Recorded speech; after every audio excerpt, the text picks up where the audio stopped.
ಆತ್ಮೀಯ ವೀಕ್ಷಕರೆಲ್ಲರಿಗೂ ನಮಸ್ಕಾರ, ಶುಭೋದಯ. ನಿಮ್ಮ ನೆಚ್ಚಿನ ಓಂಕಾರ ನೇರ ಪ್ರಸಾರ ಕಾರ್ಯಕ್ರಮಕ್ಕೆ ಪ್ರೀತಿಪೂರ್ವಕ ಸ್ವಾಗತ. ವೀಕ್ಷಕರೇ, ತಮ್ಮೆಲ್ಲರಿಗೂ ಇಂದು ಶನಿವಾರ. ರಾಮಧೂತ ಹನುಮಂತನನ್ನ ಎಲ್ಲರೂ ಮನಸ್ಸಿನಲ್ಲಿ ಸ್ಮರಿಸೋಣ, ಧ್ಯಾನಿಸೋಣ. ಕಾರ್ಯಕ್ರಮವನ್ನು ಆರಂಭಿಸೋ ಸಮಯ ಆಗಿದೆ. ನಿನ್ನೆಯ ನೇರ ಪ್ರಸಾರದ ಕಂತುವಿನಲ್ಲಿ ಗುರೂಜಿಯವರು ಕೌಟುಂಬಿಕ ಸಮಸ್ಯೆ ಇದ್ದಲ್ಲಿ, ಕೌಟುಂಬಿಕ ನೆಮ್ಮದಿಗಾಗಿ ಹಾತೊರಿತಾ ಇದ್ದಲ್ಲಿ ಸೂಕ್ತವಾದಂತಹ ಸಲಹೆಯನ್ನ, ಮಾರ್ಗದರ್ಶನವನ್ನ ನೀಡ್ತಾ ಇದ್ರು. ಇಂದು ಕೂಡ ಇದೇ ವಿಷಯವಾಗಿ ವಿಶೇಷವಾದಂತಹ ಸಾಕಷ್ಟು ಮಾಹಿತಿ ಹಾಗೂ ಟಿಪ್ಸ್ ನ ನೀಡಲಿದ್ದಾರೆ ಗುರೂಜಿಯವರು.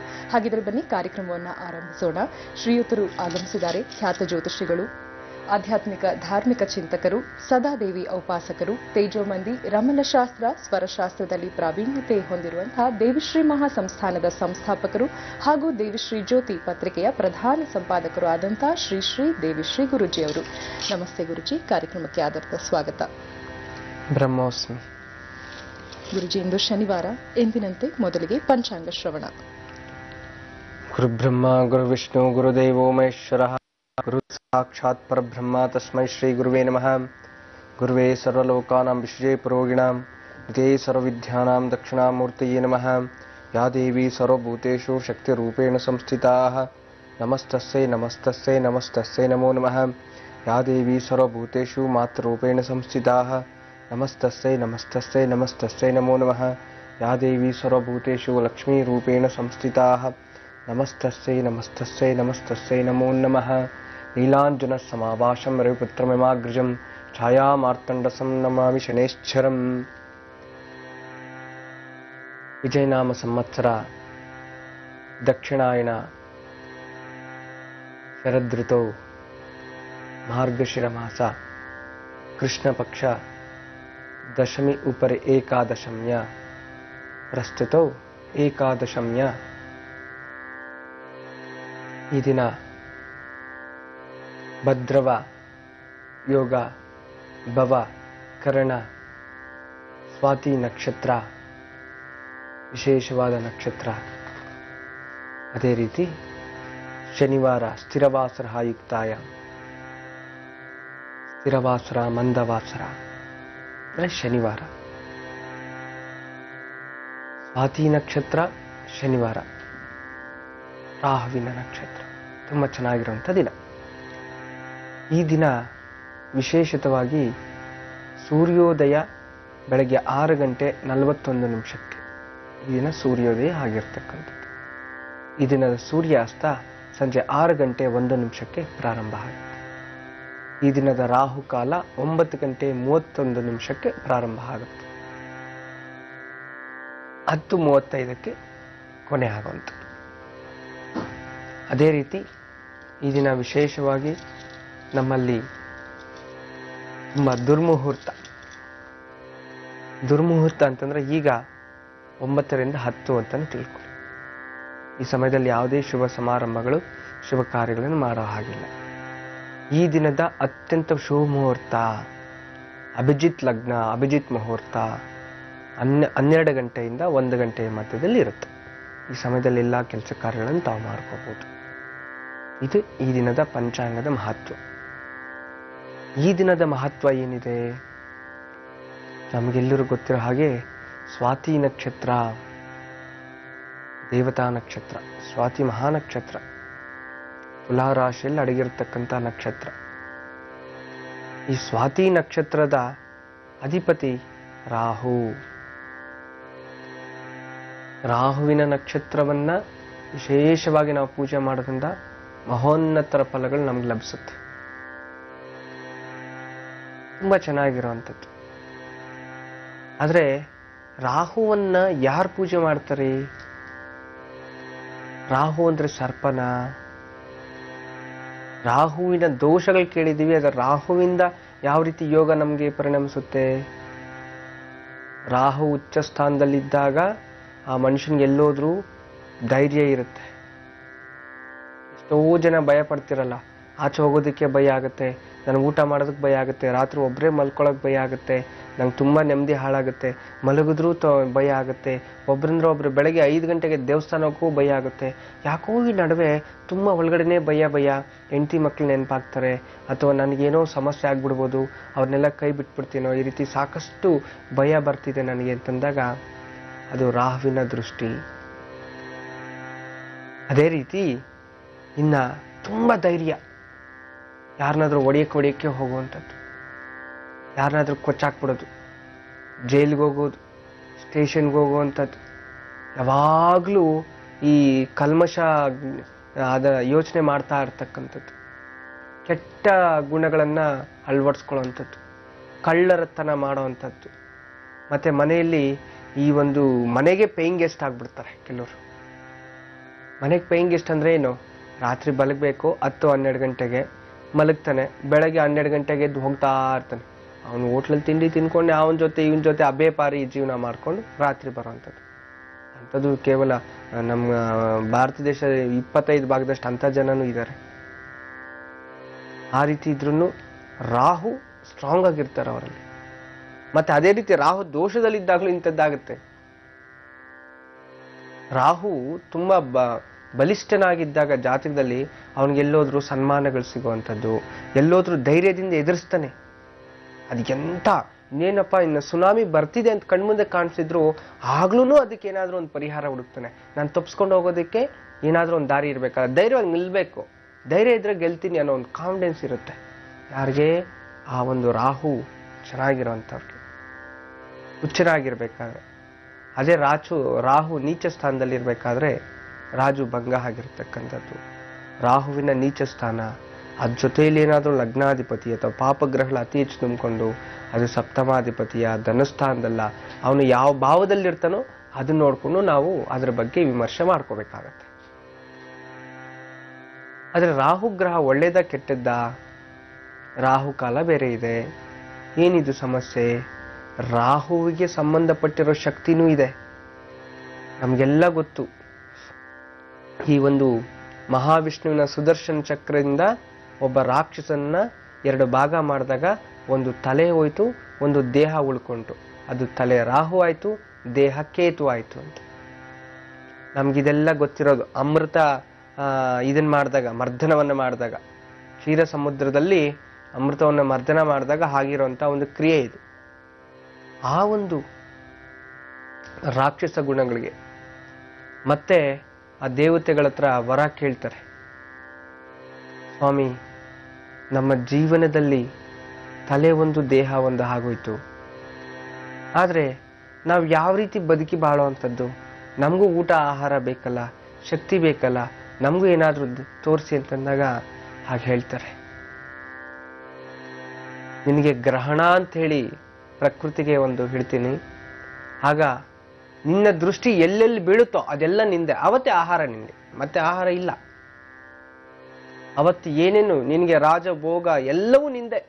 ಆ ಟೈಮಲ್ಲಿ ಎಲ್ಲಿ ಯಾವುದು ಪೂಜೆ ಪುನಸ್ಕಾರ ಯಾವುದು ಇಲ್ಲ, ದೇವತೆಗಳೆಲ್ಲ ನಿಶಕ್ತಿ, ಎಲ್ಲರ ಶಕ್ತಿ ನಿನ್ನ ಮೇಲೇನೆ ಇರುತ್ತೆ ಹೇಳಿ ವರವನ್ನು ಕೊಡ್ತಾರೆ ಸಾಕ್ಷಾತ್ ಮಹಾವಿಷ್ಣು. ಆ ಒಂದು ಮಹಾವಿಷ್ಣು ವಿಶೇಷವಾಗಿ ಆ ರಾಜಭೋಗಗಳನ್ನೆಲ್ಲ ಅವ್ರು ಅನುಭವಿಸ್ಬೇಕು ಅಂತ ಹೇಳಿ ಆ ಒಂದು ಮಹಾವಿಷ್ಣು ಅನುಗ್ರಹ ಆದ ನಂತರ ಗ್ರಹಣ ಅಂತ ಯಾವಾಗ ಆಗುತ್ತೋ, ಆ ಗ್ರಹಣ ಬಂದಾಗ ಎಲ್ಲವೂ ಸಹ ಅದರ ಗ್ರಹಣದ ನೆರಳು ಎಲ್ಲೆಲ್ಲಿ ಬೀಳ್ತಾ ಇರ್ತೋ ಪ್ರತಿಯೊಂದು ಪದಾರ್ಥನೂ ಅವರು ಸೇವಿಸ್ತಾರೆ ಅಂತ. ಅದಕ್ಕೆ ನಮ್ಮ ಹಿರಿಯರು ಹೇಳ್ತಾರೆ, ನಾವು ವಿಶೇಷವಾಗಿ ಗ್ರಹಣದಲ್ಲಿ ಆ ದರ್ಬೆಯನ್ನು ಹಾಕಿಟ್ಟಿರ್ತೀವಿ. ಯಾಕೆ ದರ್ಬೆಯನ್ನು ಹಾಕಿಟ್ಟಿರ್ತೀವಿ? ದರ್ಬೆಯನ್ನ ಅದು ಆ ಒಂದು ಅಮೃತ ಎತ್ಕೊಂಡು ಹೋಗ್ತಿರ್ಬೇಕಾದ್ರೆ ಸ್ವಲ್ಪ ಚೆಲ್ಲಿ ದರ್ಬೆ ಮೇಲೆ ಬಿದ್ದೋಗುತ್ತೆ. ಆಗ ಆ ದರ್ಬೆ ಮೇಲೆ ಬಿದ್ದಿದ ತಕ್ಷಣ ಆ ಸರ್ಪಗಳು ಹೋಗಿ ದರ್ಬೆಯನ್ನು ನಕ್ಕಿದಾಗ ಆ ದರ್ಬೆ ಇದರಿಂದ 2 ತುಂಡಾಗ್ಬಿಡುತ್ತೆ ನಾಲಿಗೆ, ಅಂದ್ರೆ ಅದು ಹೊರಟೋಗುತ್ತೆ ಅಂತ. ಅದಕ್ಕೆ ಸರ್ಪದ ನಾಲಿಗೆ ಇರುತ್ತೆ. ಆಗ ದುರ್ವಾ ಸೂಕ್ತ ಅಂತ ಹೇಳಿ ವಿಶೇಷವಾಗಿದೆ, ದರ್ಬೆಯ ಮಹತ್ವ ದುರ್ವಾ ಸೂಕ್ತ ಬರುತ್ತೆ. ಆ ದುರ್ವಾ ಸೂಕ್ತದಲ್ಲಿ ದರ್ಬೆಯ ಮಹತ್ವದ ಬಗ್ಗೆ ಪ್ರತಿಯೊಂದು ಕೊಟ್ಟಿರ್ತಕ್ಕಂಥದ್ದು ಆ ಒಂದು ವೇದದಲ್ಲಿ ಬರುತ್ತೆ. ಅದನ್ನ ನೀವು ತಿಳ್ಕೊಳ್ಳಿ. ಆದ್ರೆ ಇಲ್ಲಿ ವಿಶೇಷವಾಗಿ ಈ ಒಂದು ರಾಹುವಿನ ಸಂಬಂಧಪಟ್ಟಿರೋ ಹಾಗೆ ನಾವು ಈ ದಿನ ನಿವಾರಣೆ ಮಾಡ್ಕೊಳ್ಳೋದು ಸುಲಭ ಉಪಾಯ ನಾನು ಕೊನೆಯಲ್ಲಿ ತಿಳಿಸ್ತೀನಿ. ಆಗ ಈ ಕತೆ ಕಂಪ್ಲೀಟ್ ಮಾಡ್ಬಿಡ್ತೀನಿ. ಮತ್ತೆ ಗುರುಗಳೇನು ಮಧ್ಯದಲ್ಲಿ ಡಿಸ್ಟರ್ಬೆನ್ಸ್ ಮಾಡ್ಬಿಟ್ರು, ಯಾರು ಜೋರಾಗಿ ಮಾತಾಡ್ತಿದ್ದಾರೆ, ಅರ್ಥ ಆಗ್ತಿಲ್ಲ, ಅಥವಾ ಗುರುಗಳು ಹೇಳೋದು ನಮ್ಗೆ ಅರ್ಥ ಆಗ್ತಿಲ್ಲ, ಕನ್ಫ್ಯೂಸ್ ಆಗ್ತಿದೆ ಅಂತ ತಿಳ್ಕೊಬೇಡಿ. ಸ್ವಲ್ಪ ಕೊನೆಯಲ್ಲಿ ಕಾರ್ಯಕ್ರಮದ ಹಂತದಲ್ಲಿ ನಾನು ತಿಳಿಸ್ತೀನಿ. ಆದ್ರೂ ಇಲ್ಲೇನಾಯ್ತು, ನಂತರ ಗ್ರಹಣದ ಸಮಯ ಎಲ್ಲೆಲ್ಲಿ ನೆರಳು ಬೀಳುತ್ತೋ ಆ ಟೈಮಲ್ಲಿ ನೋಡಿ ಎಲ್ಲೂ ದೇವತಾ ಪೂಜೆಗಳಾಗೋದಿಲ್ಲ, ಎಲ್ಲ ದೇವಸ್ಥಾನ ಎಲ್ಲ ಮುಚ್ಚಿರ್ತಾರೆ. ಆದರೆ ಪ್ರಪಂಚದಲ್ಲೇ ಒಂದೇ ಒಂದು ಜಾಗದಲ್ಲಿ ದೇವಸ್ಥಾನ ತೆಗೆದಿರ್ತಾರೆ. ಅದು ನಿಮ್ಗೆ ಎಲ್ಲಿ ಗೊತ್ತಾ? ತುಂಬಾ ವಿಶೇಷ ಪೂಜೆ ನಡೀತಾ ಇರುತ್ತೆ. ಅದೇ ನಮ್ಮ ದಕ್ಷಿಣ ಭಾರತದ ಭೂಕೈಲಾಸ ಅಂತಾನೆ ಪ್ರಸಿದ್ಧವಾಗಿರುವ ಕಾಳಹಸ್ತೇಶ್ವರ.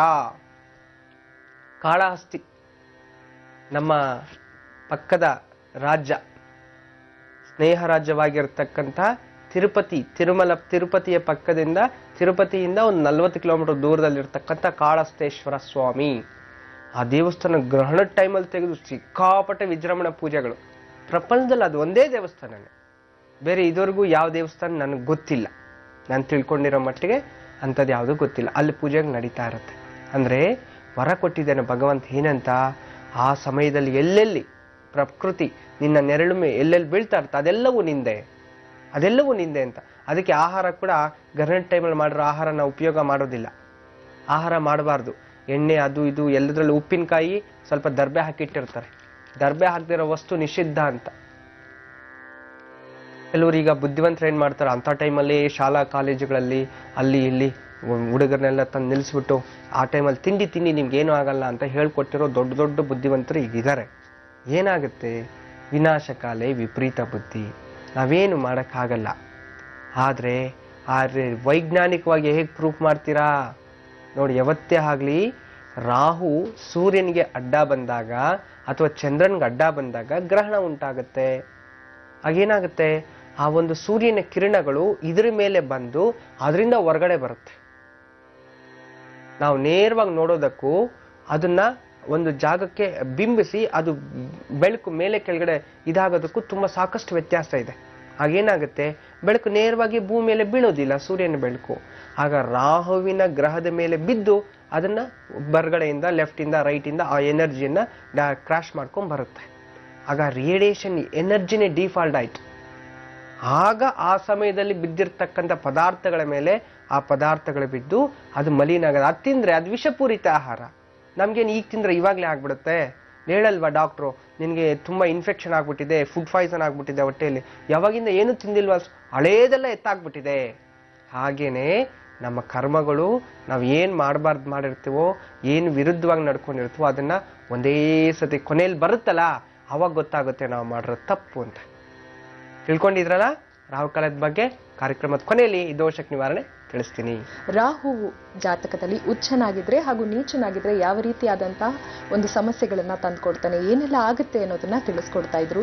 ಈಗ ಕೌಟುಂಬಿಕ ನೆಮ್ಮದಿಗಾಗಿ ಸೂಕ್ತವಾದಂತಹ ಒಂದಿಷ್ಟು ಸಲಹೆಯನ್ನ ಕೇಳಿ ತಿಳಿಯೋಣ ಗುರುಜಿ. ಕೌಟುಂಬಿಕ ಸಮಸ್ಯೆ, ಕೌಟುಂಬಿಕ ಒಂದು ಫ್ಯಾಮಿಲಿ. ನಾನೆಲ್ಲ ಅತ್ತೆ ಸೊಸೆಯರು ಒಬ್ರಿಗೊಬ್ರಿಗೆ ಗೌರವವನ್ನು ಕೊಡಬೇಕು ಅಂತ ಹೇಳ್ತಿದ್ದೆ. ಅದೇ ರೀತಿ ಈ ದಿನ ನಾನು ತಿಳಿಸ್ತಾ ಇರ್ತಕ್ಕಂಥದ್ದು ಮಾವ ಸೊಸೆಯರ ಸಂಬಂಧ. ಏನು ಗುರುಗಳು ಡೈರೆಕ್ಟಾಗಿ ಈ ರೀತಿ ಮಾತಾಡ್ತಿದ್ರೆ ಅಂತ ತಿಳ್ಕೊಬೇಡಿ. ಎಷ್ಟೋ ಜನ ಪೊಲೀಸ್ ಸ್ಟೇಷನ್ ಕಂಪ್ಲೇಂಟ್ ಬರೀತಿರಲ್ಲ, ಎಲ್ಲಿ ಮೇಲೆ? ಅತ್ತೆ ಮಾವಂದ್ರ ಮೇಲೆ. ಏನಂತ ಬರೀತೀರ? ತಾವೊಂದ್ಸಲಿ ನೆನ್ಪು ಮಾಡ್ಕೊಳ್ಳಿ, ಗೊತ್ತಿರೋರಿಗೆಲ್ಲ ನೆನಪಿರುತ್ತೆ. ನನ್ನ ಮಾವ ನನ್ನ ಬಲಾತ್ಕಾರ ಮಾಡಲಿಕ್ಕೆ ಪ್ರಯತ್ನಿಸಿದ. ನಾಚಿಕೆ ಆಗ್ಬೇಕು ನಿಮ್ಮ ಜನ್ಮಕ್ಕೆ. ನಿಮ್ಮ ತಂದೆ ವಯಸ್ಸಾಗಿರುತ್ತೆ ಅವ್ರಿಗೆ, ಅವ್ರು ನಿನ್ನ ಬೈದಿರ್ಬೋದು, ಕೋಪದಲ್ಲಿ ಒಂದು ಮಾತಂದಿರ್ಬೋದು. ಅಪ್ಪ ಅಮ್ಮ ಅಂದ್ರೆ ನೀನ್ ತಡ್ಕೊಳಲ್ವಾ? ತಡ್ಕೊಳಲ್ವಾ ನೀವು? ಅಪ್ಪ ಅಮ್ಮ ಬೈದ್ರೆ ಬೈಸ್ಕೊಂಡು ಸುಮ್ಮನೆ ಇರ್ತೀರಾ? ಅದೇ ಅತ್ತೆ ಮಾವ ಅಂದ್ರೆ ಗಲಾಟೆ. ಅವ್ರು ನಿಮ್ಗೆ ಏನು ಬುದ್ಧಿ ಹೇಳ್ಬಾರ್ದು. ನಿಮ್ಮ ಅಪ್ಪ ಅಮ್ಮ ಹೇಳ್ಬೋದು, ಆದ್ರೆ ಅವ್ರು ನಿಮ್ಗೆ ಏನು ಬುದ್ಧಿ ಹೇಳ್ಬಾರ್ದು. ದಯವಿಟ್ಟು ಇಂಥ ಒಂದು ನೀಚ ಸಂಪ್ರದಾಯಕ್ಕೆ ನೀವು ಎಳೆದು ಕಂಪ್ಲೇಂಟ್ ಬರಿಬೇಡಿ. ನಿಮ್ದು ನೀಚ ಬುದ್ಧಿ. ಯಾವಾಗ್ಲೂ ಆ ರೀತಿ ನೀ ಕಂಪ್ಲೇಂಟ್ ಬರೆಯೋದೇ ಮೊದಲು ತಪ್ಪು. ನೀನ್ ಬೇರೆ ಏನಾದ್ರೂ ಬರ್ಕೋ, ಮಾವ ಈ ರೀತಿ ಮಾಡಿದ್ರು ಅಂತಂದ್ರೆ ಅದಕ್ಕೆ ನಮ್ಮ ಸಂಸ್ಕೃತಿಯಲ್ಲಿ ಯಾರಾದ್ರೂ ವಿದೇಶಿಯರು ಬಂದು ಅದನ್ನ ನೋಡ್ಬಿಟ್ರೆ ಅವ್ರು ಬಾಯಿ ಪಡ್ಕೊಂಡು ಹೊರಟೋಗ್ಬಿಡ್ತಾರೆ. ಪ್ರಪಂಚದಲ್ಲಿ ನಮ್ಗೆ ಅಷ್ಟು ಗೌರವ ಇದೆ ನಮ್ಮ ಸನಾತನ ಧರ್ಮಕ್ಕೆ. ಆ ರೀತಿ ಒಂದು ಸಂಸ್ಕಾರವಂತರಾಗಿರ್ಬೇಕು ನಾವು. ನಮ್ಮನ್ನು ನೋಡಿ ವಿದೇಶಗಳು ಕಲಿತಾ ಇದೆ. ಅಂಥದ್ರಲ್ಲಿ ನೀವು ವಿದೇಶಿಗಳಿಂದ ಅಲ್ಲಿ ಇಲ್ಲಿ ಕೆಲಸ ಮಾಡ್ಕೊಂಡ್ಬಂದು ಸ್ವಲ್ಪ ಎಜುಕೇಟೆಡ್ ಆಗಿದ್ರಿ, ಇವ್ರಿಗೆ ಏನ್ ಮಾಡಿದ್ರೆ ಶಿಕ್ಷೆಗೊಳಗೊಡಿಸ್ಬೋದು, ಭಯಪಟ್ಟು ಒಳಗಡೆ ಸ್ಟೇಷನ್ ಹಾಕ್ಸೋಣ, ಲಾಕಪ್ಸಲ್ಲಿ ಹಾಕ್ಸೋಣ, ಒಂದು ದ್ವೇಷದಿಂದ ಇಂಥ ಮಾಹಿತಿಗಳನ್ನ ಕೊಡಬೇಡಿ. ನೀವು ಬೇರೆ ದ್ವೇಷ ಸಾಧಿಸೋಂಗಿದ್ರೆ ಏನಾದ್ರೂ ಮಾಡಿ, ಅದು ನಿಮ್ಮಿಷ್ಟ ವೈಯಕ್ತಿಕ. ನಿಮ್ಮ ಅಪ್ಪ ಅಮ್ಮ ಸಪೋರ್ಟ್ ಮಾಡ್ತಾರೋ ಅಥವಾ ಬೇರೆ ಯಾರಾದ್ರೂ ನಿನ್ಗೆ ಸಪೋರ್ಟ್ ಮಾಡ್ತಾರೋ ಅಥವಾ ನಿಮ್ಮ ಪ್ರೀತಿಕರು ಸಪೋರ್ಟ್ ಮಾಡ್ತಾರೋ, ಅಕ್ಕ ತಂಗಿರು ಸಪೋರ್ಟ್ ಮಾಡ್ತಾರೋ, ಯಾರಾದ್ರೂ ಜೀವನದಲ್ಲಿ ಒಬ್ಬರು ಕೆಡಲಿಕ್ಕೆ ಯಾರಾದ್ರೂ ಸಪೋರ್ಟ್ ಇದ್ರೇನೆ ಕೆಡೋಂಥದ್ದು, ಇಲ್ಲಾಂದ್ರೆ ಸಾಧ್ಯ ಇಲ್ಲ. ಒಂದು ಸಂಸಾರ ಮುರಿಬೇಕು ಅಂತಂದಾಗ ಈ ಕಡೆ ಹುಡುಗಿ ಅಪ್ಪ ಅಮ್ಮ ಆದ್ರೂ ಸಪೋರ್ಟ್ ಇರಬೇಕು, ಅಥವಾ ಹುಡುಗನ ಮುರಿಬೇಕು ಅಂತಂದ್ರೆ ಹುಡುಗನ ಸಪೋರ್ಟ್ ಆದ್ರೂ ಇರಬೇಕು, ಹುಡುಗ ಅಪ್ಪ ಅಮ್ಮ ಆದ್ರೂ ಸಪೋರ್ಟ್ ಮಾಡಬೇಕು, ಅಥವಾ ಆ ಮನುಷ್ಯ ಇನ್ನಿತರ ಯಾವುದಾದ್ರೂ ಒಂದು ಅಕ್ರಮ ಸಂಬಂಧಗಳ ಕಡೆಯಿಂದ ಸಪೋರ್ಟ್ ಇರ್ಬೋದು, ಅಥವಾ ವೈಯಕ್ತಿಕವಾಗಿ ಅವನ ನಿರ್ಧಾರ ತಗೊಳಕ್ ಸಾಧ್ಯ ಇಲ್ಲ. ಈ ವಿಚಾರದಲ್ಲಿ ಕೌಟುಂಬಿಕ ಸಮಸ್ಯೆ ಅಂತ ಬಂದಾಗ ಬೇರೆಯವರು ತಲೆ ದೂರಿದಾಗ ಮಾತ್ರ ಅದು ಸಮಸ್ಯೆ ದೊಡ್ಡದಾಗುತ್ತೆ ಹೊರತಾಗಿ ಅವ್ರಿಬ್ರಲ್ಲೇ ಇದ್ರೆ ಮನ್ಸಲ್ಲೇ ಇಟ್ಕೊಂಡು ಅವ್ರ ಪಾಡ್ಗೆ ಅವ್ರು ಅಡ್ಜಸ್ಟ್ ಆಗ್ತಾ ಇರ್ತಾರೆ. ಅದು ನಿಮ್ಮ ಮನೆಗಳಲ್ಲಿ ನಡೆದಿರುತ್ತೆ, ನೀವೇ ಅನುಭವಿಸಿರ್ತೀರಿ. ನಾನು ಹೇಳ್ತಿರೋಂಥದ್ದು ಯಾವ ಸಮಯದಲ್ಲಿ ಹೇಗೆ ನಡೆದಿರುತ್ತೆ ಅಂತ ತಿಳ್ಕೊಳ್ಳಿ. ಒಂದು ಮಾವನ್ಗೆ ತಂದೆ ಸ್ಥಾನ ಕೊಡ್ಬೇಕು ನೀವು. ಮಾವಂದ್ರು ಅಷ್ಟೆ, ನೀವೇನು ಸಾಚಗಳಲ್ಲ. ನೀವುನು ಅವರ ಯಾವ ರೀತಿ ಅವ್ರನ್ನ ಶಬ್ದಗಳಲ್ಲಿ ಅವ್ರನ್ನ ಕರಿಬೇಕು ಅನ್ನೋದು ಕಲಿಯಿರಿ. ಫಸ್ಟ್ ಒಂದು ಹೆಸರಿಟ್ಟು ಕರೀರಿ, ತೊಂದರೆ ಇಲ್ಲ. ಹೋಗಮ್ಮ ಬಾಮ್ಮ ಅಂತ ಕರೀರಿ, ಅಥವಾ ನಿಮ್ಗೇನಾದ್ರೂ ಮುದ್ದಾಗೆ ಹೆಸರಿಗೆ ಅನ್ಸಿದ್ರಾಗ ಇಟ್ಕೊಂಡಿರಿ, ಕರ್ಕೊಳ್ಳಿ. ಆದ್ರೆ ಕೋಪ ಬಂದಾಗ ಹೋಗೇ ಬಾರೋ ಅನ್ನೋದು, ಅವಾಕ್ಯ ಶಬ್ದಗಳಿಂದ ನಿಲ್ಲಿಸೋದು, ದೂಷಣೆ ಮಾಡುವಂಥದ್ದು, ಬೈಯುವಂಥದ್ದು, ಇದು ನೀವು ಮಾಡಬಾರ್ದು. ಆ ಒಂದು ಗೌರವ, ನನ್ನ ಸೊಸೆಗೆ ನಾನು ಗೌರವ ಕೊಡ್ತಿದ್ದೀನಿ ಅಂತ ನಿಮ್ಮ ಮನ್ಸಲ್ಲಿ ಗೊತ್ತಾದಾಗ ಪಾಪ ಅವಳು ನಿಮಗೂ ಗೌರವ ಕೊಟ್ಟೆ ಕೊಡ್ತಾರೆ. ನಾನು ಹಿಂದೆ ಹೇಳಿದ್ದೆ, ಹಿರಿಯರನ್ನ ಕಂಡಾಗ ಗೌರವಿಸ್ಬೇಕು, ಆದ್ರೆ ಕಿರಿಯನ್ ನೋಡಿದಾಗ ನಾವು ಭಯ ಪಡಬೇಕು ಅಂತ. ಅದೇ ಒಂದು ಸೂತ್ರ ಇಲ್ಲಿ ನಿಮ್ಮ ಜೀವನದಲ್ಲಿ ತಗೊಳ್ಳಿ. ಯಾಕೆ ಅನ್ನೋದಾದ್ರೆ ಇತ್ತೀಚಿನ ದಿನಗಳಲ್ಲಿ ಸಾಕಷ್ಟು ಅವಮಾನಗಳಾಗ್ತಿದೆ, ಸಾಕಷ್ಟು ಡಿವೋರ್ಸಸ್, ಎಲ್ಲಾದ್ರೂ ನೋಡಿ ಡಿವೋರ್ಸ್. ನಾನು ಮೊನ್ನೆನೇ ಹೇಳ್ತಿದ್ದೆ, ಈಗ ಮೊನ್ನೆ ತಾನೇ ಹೊಸದಾಗ ಒಂದು ರೂಲ್ ಬೇರೆ ಗೌರ್ಮೆಂಟ್ ಬಿಡುಗಡೆ ಮಾಡಿದೆ, ಸುಪ್ರೀಂ ಕೋರ್ಟ್, ಲೀವಿಂಗ್ ರಿಲೇಶನ್ಶಿಪ್ ಅಂತ. ಅಂತಂದ್ರೆ ಮದ್ವೆ ಆಗೋಕ್ ಮುಂಚೆನೆ ಅವ್ರ ಜೊತೆಲಿ ಇರ್ಬೋದು ಅವ್ರು ಇಷ್ಟಪಟ್ರೆ.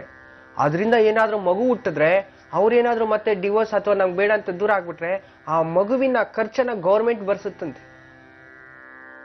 ಇದು ಎಂತ ಕೇಳ್ಗಾಲಕ್ಕೆ ಈ ಸಂಪ್ರದಾಯ ನಮ್ಗೆ. ಪ್ರತಿದಿನ ದಿನಕ್ಕೊಂದೊಂದು ರೂಲ್ಸ್ ತಂದು ಹಾಳು ಮಾಡಿಡ್ತಿದೆ. ಅವ್ರನ್ನ ಯಾರು ಕೇಳೋರಿಲ್ಲ, ನೀವ್ಯಾರು ಮನೇಲಿ ಕುತ್ಕೊಳ್ಳೋದು ತಲೆ ಕೆಡಿಸ್ಕೊಳಲ್ಲ. ಅದಕ್ಕೆ ಯಾರೋ ಒಬ್ರು ಇರ್ತಾರೆ, ಅದಕ್ಕೆ ಸ್ವಲ್ಪ ತುಪ್ಪ ಬೆಣ್ಣೆ ಹಾಕಿ ಅವ್ರವ್ರು ಅದನ್ನ ಇದು ಮಾಡ್ಕೊಂಡು ಅವ್ರು ಬೆಳೆಸ್ಕೊಂತಾ ಇದ್ದಾರೆ ಸಂಸ್ಕೃತಿನ, ಅಷ್ಟೇ. ಇದು ಏನಕ್ಕೆ ಆಗ್ತಿದೆ ಇಂಥದ್ದು ಅನ್ನೋದು ಯಾರು ಯೋಚನೆ ಮಾಡೋ ಪರಿಸ್ಥಿತಿಯಲ್ಲಿಲ್ಲ. ಒಂದು ಬರಗಾಲ ಬಂತಾ ಆವಾಗ ಯೋಚನೆ ಮಾಡ್ತಾರೆ, ಎಷ್ಟು ಕೋಟಿ ಬಿಡುಗಡೆ ಮಾಡಿಸ್ಬೇಕು, ಏನ್ ಮಾಡ್ಬೇಕು ಅಂತ. ಅದಕ್ಕೊಂದಷ್ಟು ಸಿದ್ಧಾಂತಗಳು ತೆಗಿತಾರೆ. ಸರಿ ಆಯ್ತು, ಮತ್ತೆ ಇನ್ನೂ ಹೆಚ್ಚು ಕಮ್ಮಿ ಆಯ್ತಾ, ಇನ್ನೊಂದು ಅಷ್ಟು ಕೋಟಿ ಬಿಡುಗಡೆ ಮಾಡಪ್ಪ. ಒಂದು ಸುನಾಮಿ ಆಯ್ತಾ, ಇಷ್ಟೊಂದು ಕೋಟಿ ಬಿಡುಗಡೆ ಮಾಡಪ್ಪ. ಈ ಸುನಾಮಿಗೆ ಯಾರು ಬಿಡುಗಡೆ ಮಾಡ್ತಿದ್ದಾರೆ?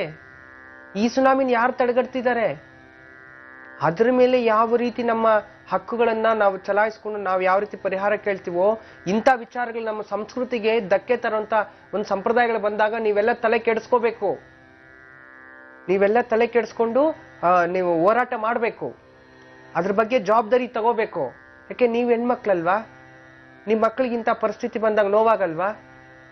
ನಿಮ್ಮ ತಂದೆ ತಾಯಿ ಸ್ಥಾನದಲ್ಲಿ ನಿಂತಿರ್ತೀರಿ. ಹಿರಿಯರು ಎಷ್ಟೋ ಗೌರ್ಮೆಂಟ್ ಆಫೀಸರ್ಸ್ ಇರ್ತಾರೆ, ಎಷ್ಟೋ ರಾಜಕೀಯ ವ್ಯಕ್ತಿಗಳಿದ್ದಾರೆ, ಎಷ್ಟು ಸನಾತನ ಧರ್ಮದಲ್ಲಿ ನಮ್ಮಂತ ಗುರುಗಳು ಸಾವಿರಾರು ಜನ ಇದ್ದಾರೆ.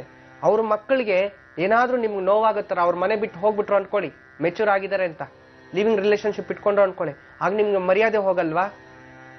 ಮರ್ಯಾದೆ ಹೋಗುತ್ತೆ ತಾನೆ, ಈಗಲೇ ಕಾಪಾಡ್ಕೊಳ್ಳಿ. ನಮ್ಮ ಮಕ್ಕಳ ಮರ್ಯಾದೆ ಹೋದ್ರೆ ಒಂದು, ನಮ್ಮ ದೇಶದ ಮರ್ಯಾದೆ ಹೋದ್ರೆ ಒಂದ? ಖಂಡಿತ ಇಲ್ಲ. ನಮ್ಮ ದೇಶಕ್ಕೆ ಮರ್ಯಾದೆ ಹೋದ್ರು ನಮಗ್ ಮರ್ಯಾದೆ ಹೋದಾಗೆ. ಯಾರಿಗೆ ಹೇಗ್ ಬೇಕೋ ಆ ರೀತಿ ರೂಲ್ಸ್ ರಚನೆ ಮಾಡ್ಕೊಂಬೋದು. ಯಾಕೆ ಅವ್ರ ಫ್ಯಾಮಿಲಿನಲ್ಲಿ ಇಂಥದ್ದೇನೋ ನಡೆದಿರ್ಬೋದು, ಅದ್ರ ಬಗ್ಗೆ ಸ್ವಲ್ಪ ವಿಮರ್ಶೆ ಮಾಡ್ತಾರೆ, ಕೆಲವು ಪುಸ್ತಕಗಳು ಸ್ಟಡಿ ಮಾಡ್ತಾ ಆ ಒಂದು ಇನ್ನೊಂದು ಅಂತ ಹೇಳಿ ತಂದಿಟ್ಬಿಡ್ತಾರೆ. ಇದೆಲ್ಲವೂ ಸಹ ಮಹಿಳೆಯರು ಎಚ್ಚೆತ್ಕೋಬೇಕು. ಮೊದಲು ನಾವೆಲ್ಲೇ ಹೋಗ್ಲಿ ಇದೆಲ್ಲ ಧಕ್ಕೆ ಆಗೋದು ಮಹಿಳೆಯರಿಗೆ, ಅವ್ರಿಗೆ ಮರ್ಯಾದೆ ಕಮ್ಮಿ ಆಗುವಂಥದ್ದು, ಅವಮಾನ ಆಗುತ್ತೆ. ಮತ್ತೆ ಯಾರು ಬೆಲೆ ಕೊಡ್ತಾರೆ ಹೇಳಿ? ಪ್ರಪಂಚದಲ್ಲಿ ಯಾರು ಬೆಲೆ ಕೊಡೋದಿಲ್ಲ. ಒಂದು ಯೋಚನೆ ಮಾಡಿ, ಒಂದು ತಾಯಿ ತನಗೊಂದು ಮಗು ಹುಟ್ಟಿದೆ, ಜನ ಆಗಿದೆ, ಏನೋ ಲಿವಿಂಗ್ ರಿಲೇಶನ್ಶಿಪ್ ಇನ್ನೊಂದೆಲ್ಲ ಆಯ್ತು, ಓಕೆ ಡಿವೋರ್ಸ್ ಆಯ್ತು, ಅವರಿಬ್ರು ದೂರ ಆಗ್ಬಿಟ್ರು, ಮತ್ತೆ ಮದುವೆ ಮಾಡ್ಕೊಂಡ್ರು. ಅಲ್ಲೊಂದು ಮಗು ಹುಡ್ತು.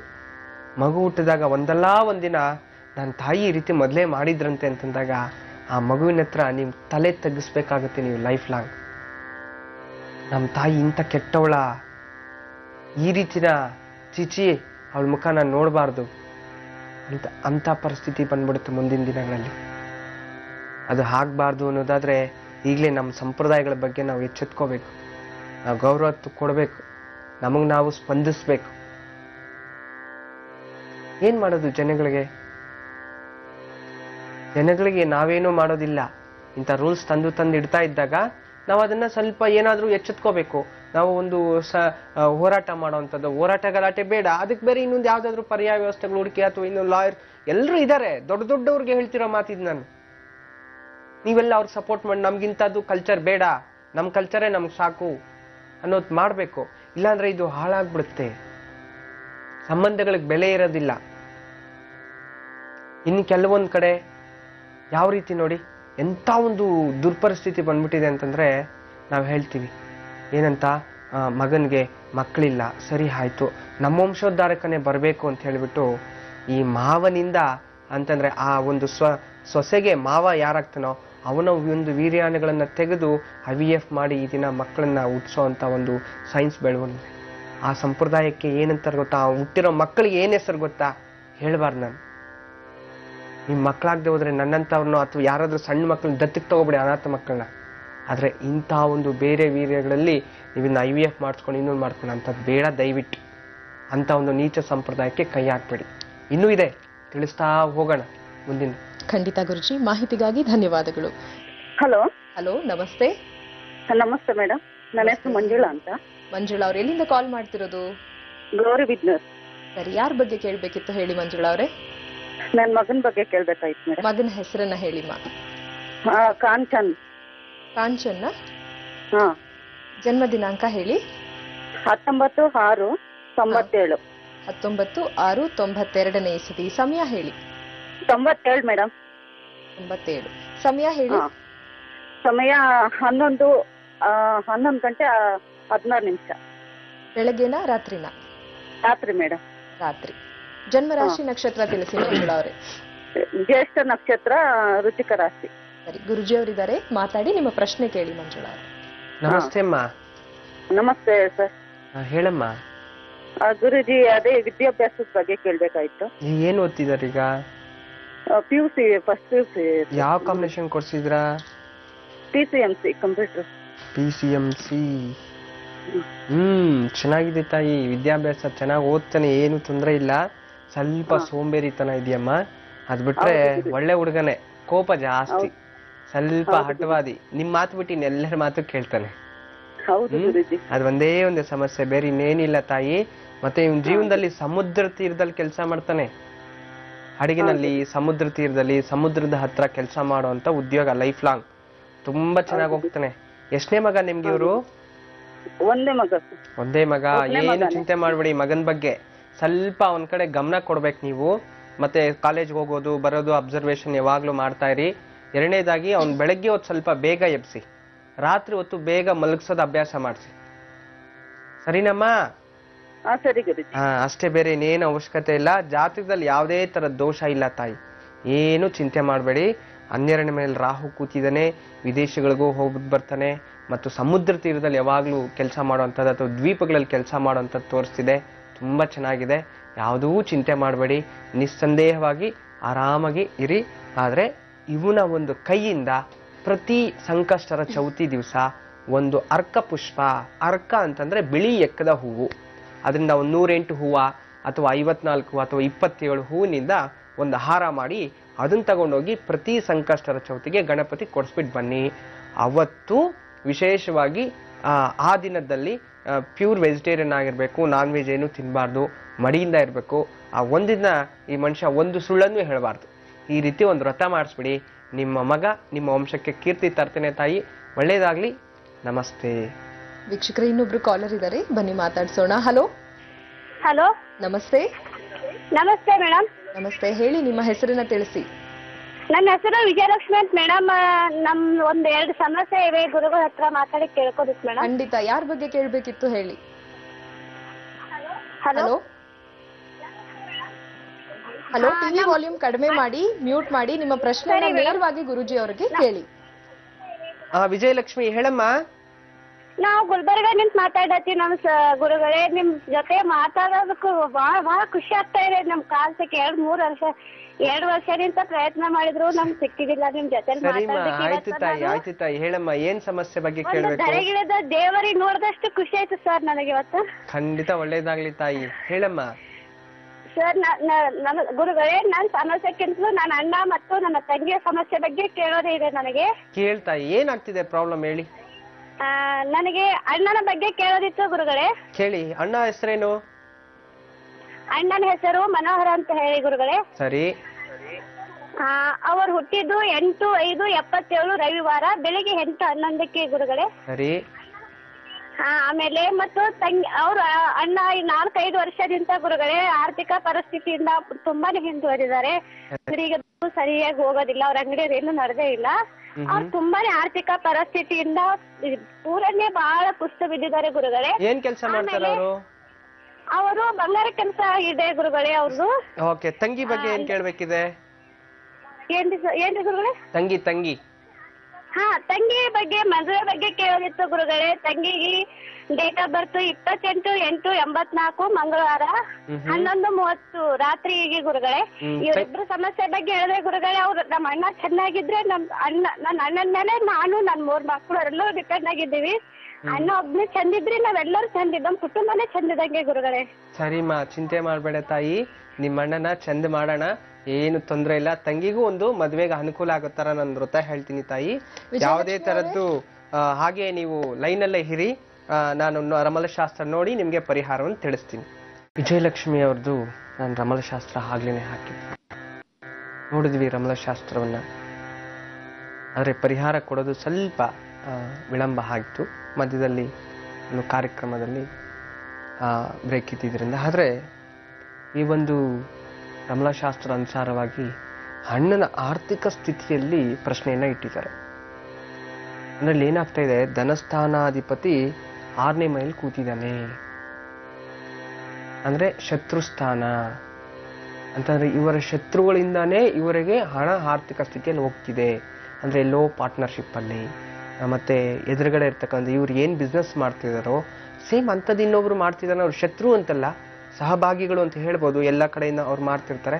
ಅದರಲ್ಲಿ ಶತ್ರುತ್ವ ಕೊಟ್ಕೊಂಡು ಇವ್ರ ಮೇಲೆ ತೊಂದರೆಗಳಾಗುವಂಥದ್ದು, ಲಾಸ್ ಮಾಡುವಂಥದ್ದು, ಇಂಥದ್ದು ನಡೀತಾ ಇರುತ್ತೆ ಅಂತ ತೋರಿಸ್ತಿದೆ. ಫಸ್ಟ್ ಅದರಿಂದ ಬಿಡುಗಡೆ ಹಾಕ್ಬೇಕು. ಇವ್ರೇನ್ ಮಾಡ್ಬೇಕು, ಪ್ರತಿ ದಿನವೂ ಸಹ ಬಿಳಿ ಸಾಸಿವೆ ಗಂಧಕಿ ಅಂಗಡಿಯಲ್ಲಿ ಸಿಗುತ್ತೆ.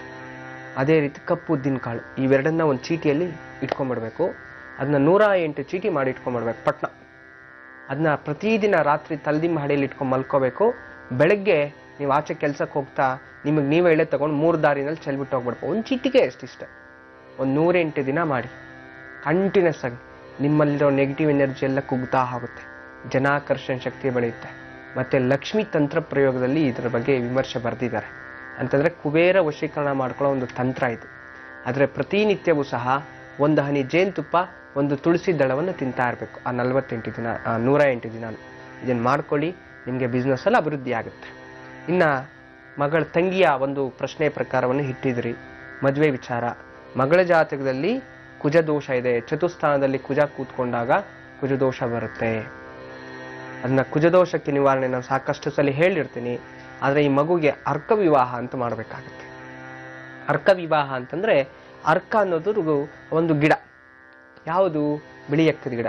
ಬಿಳಿ ಎಕ್ಕದ ಗಿಡ ನೋಡಿ, ಎಷ್ಟೋ ಜನ ತಪ್ಪುಗಳನ್ನು ಎಲ್ಲಿ ಮಾಡ್ತಿದ್ದಾರೆ ನಮ್ಮ ಋತ್ವಿಕರು, ಆಗಮಿಕರು. ಎಲ್ಲಿಯಪ್ಪ ಅಂತಂದ್ರೆ, ಚೆನ್ನಾಗಿರೋರು ಚೆನ್ನಾಗಿ ಮಾಡ್ತಿದ್ದಾರೆ. ಕೆಲವರು ಯಾರೋ ಒಬ್ರು ಏನೋ ಈಗ ಕದಳಿ ವಿವಾಹ, ಕರಡಿ ವಿವಾಹ ಯಾರಿಗೆ ಮಾಡಿಸ್ಬೇಕು? ಪುರುಷನಿಗೆ ಮಾಡಿಸ್ಬೇಕು, ಅದು ಗೊತ್ತಿಲ್ಲ.